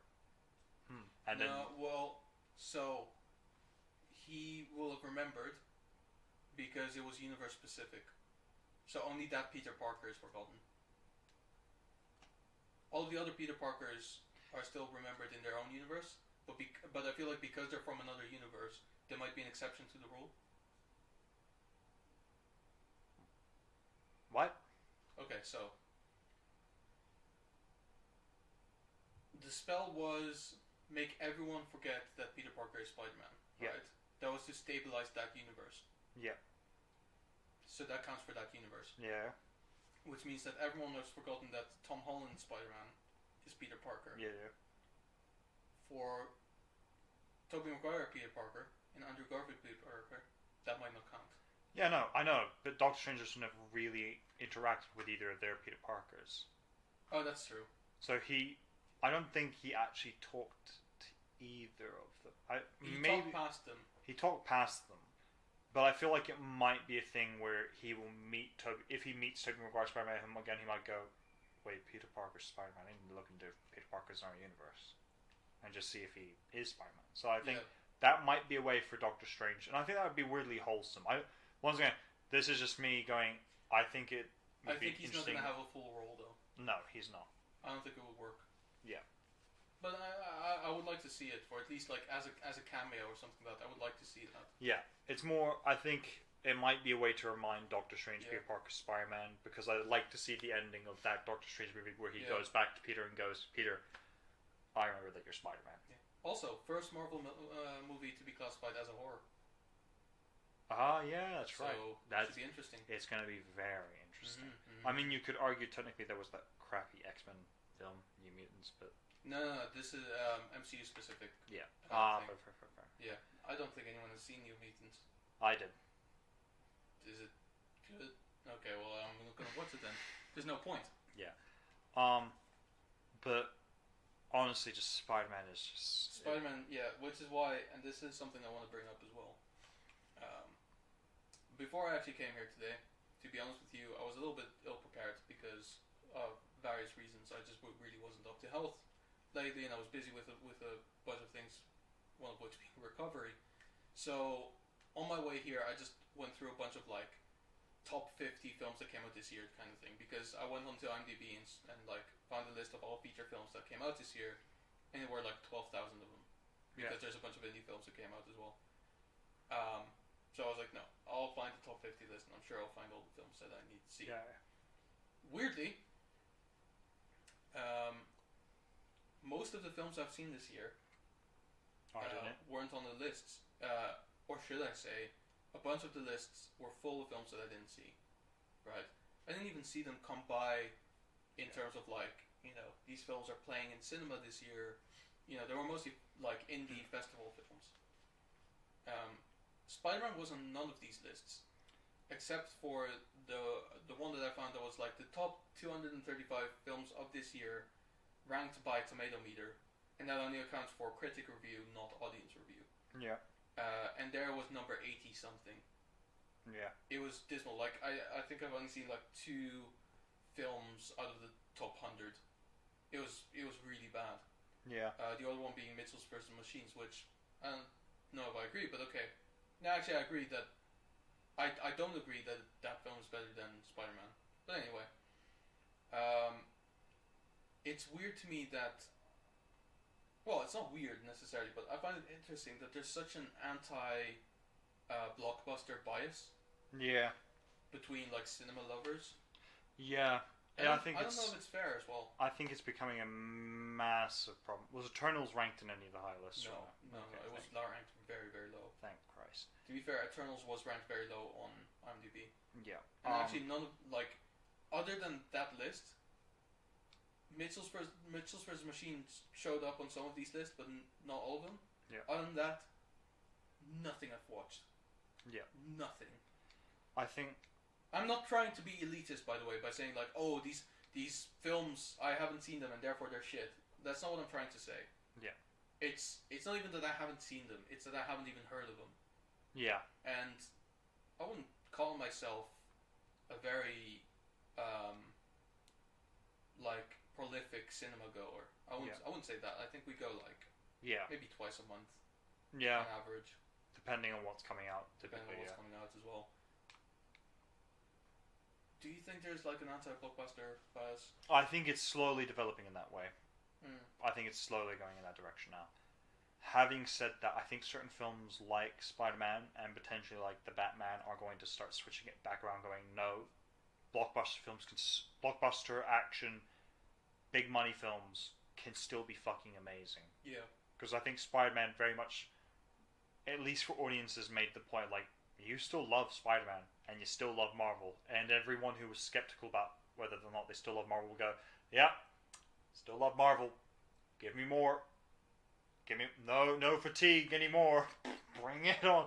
This thing, Marvel fatigue, I think had started hitting very badly as of recently. Well, and this I think year. This year because the films weren't very good. They weren't very good, and I think because of it people were like, oh, more Marvel stuff. And then Spider-Man was like, oh, are you tired of shut up? You will love us. And then we're going, we will love you, Daddy Marvel. Please give us more. To be fair, as a big Marvel fan, I can admit that Marvel fatigue is a real thing. Yeah. I haven't experienced it necessarily, but I can totally understand people experiencing it, especially given the fact that there's 28 films in the franchise now. 29. Yeah. Like almost 30 anyway, and it's a lot. Especially and there's usually about 3 or 4 a year, which is a lot. But I mean, there weren't any last year, so there was time to catch up. But especially if you haven't watched a single MCU film, you're gonna have to think to yourself, okay, so, the idea is that there's 29 of them, but when you think about it, because of Spider-Man, there's technically 34. Yeah. And that's a big commitment. Yeah. And so I get it that a lot of people might not really want to go for it now. Yeah. And especially with the films that came out this year, like Black Widow and Shang-Chi and The Eternals, not very exemplary. Yeah. I'd be honest, of the quality of Marvel films.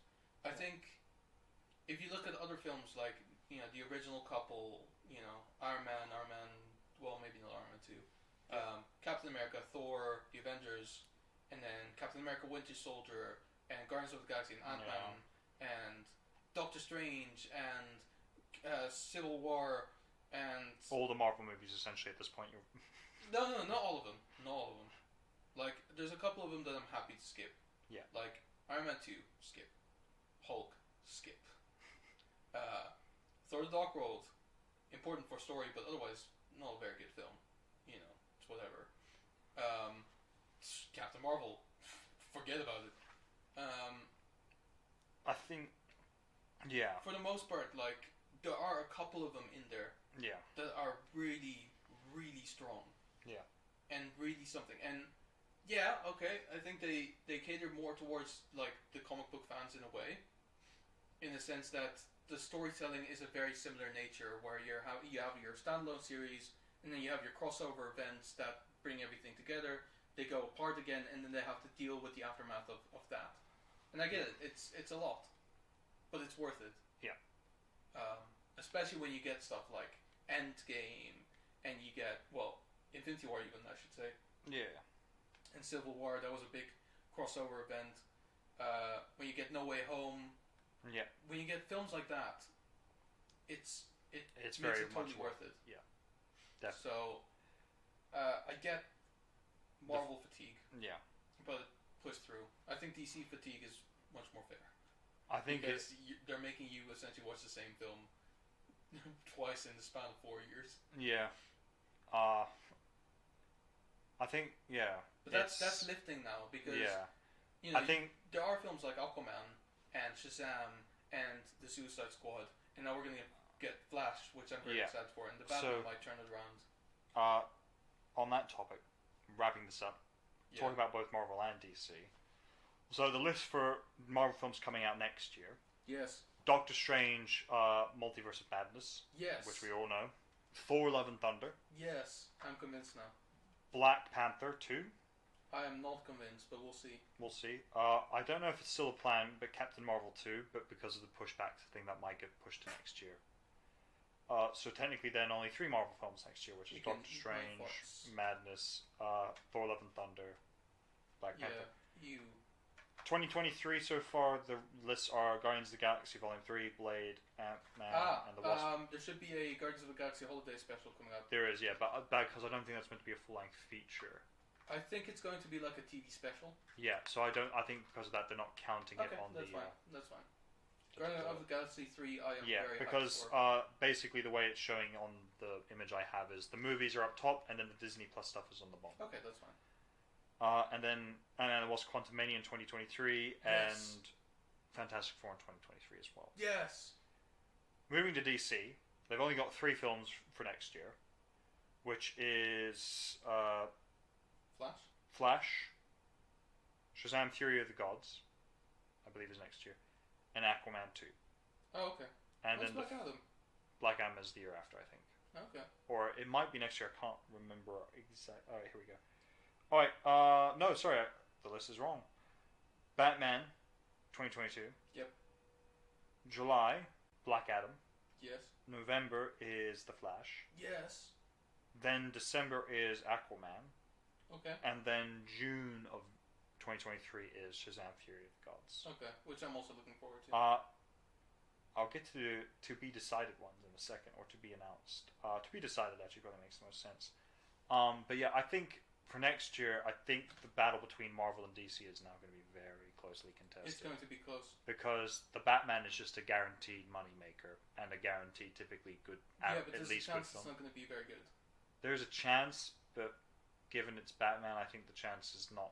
It's going to be successful, but it's going to be successful. Very but I still think it's still going to be good because you look at Batman films throughout the year. Warner Brothers, Batman is their DC baby.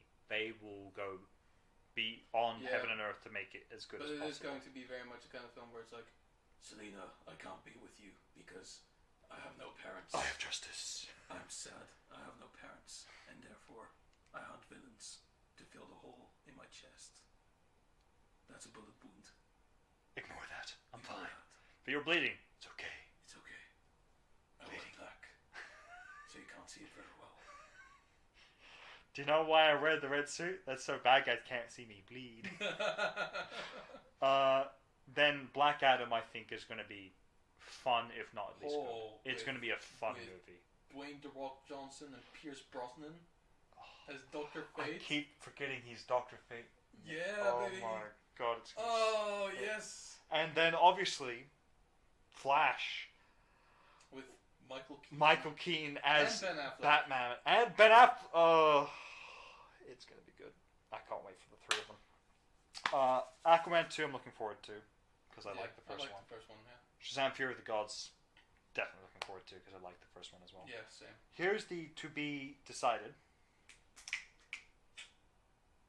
Blue Beetle. Sure. Wonder Woman 3, which I feel like is they're working on it. Yeah, fine. Supergirl. But it has the Man of Steel logo, so I think it's going to be. I think it's going to be a spin-off from Flash. Yeah, I think so too. Static Shock. Ooh. Green Lantern Corps. Ooh. A Superman thing, but it isn't the Man of Steel S logo. It's a different logo, so it may not be the same Superman. I'll keep my mind open. I think it might be the Black Superman. That has been in works for a while. I have decided to close my mind. Zatanna.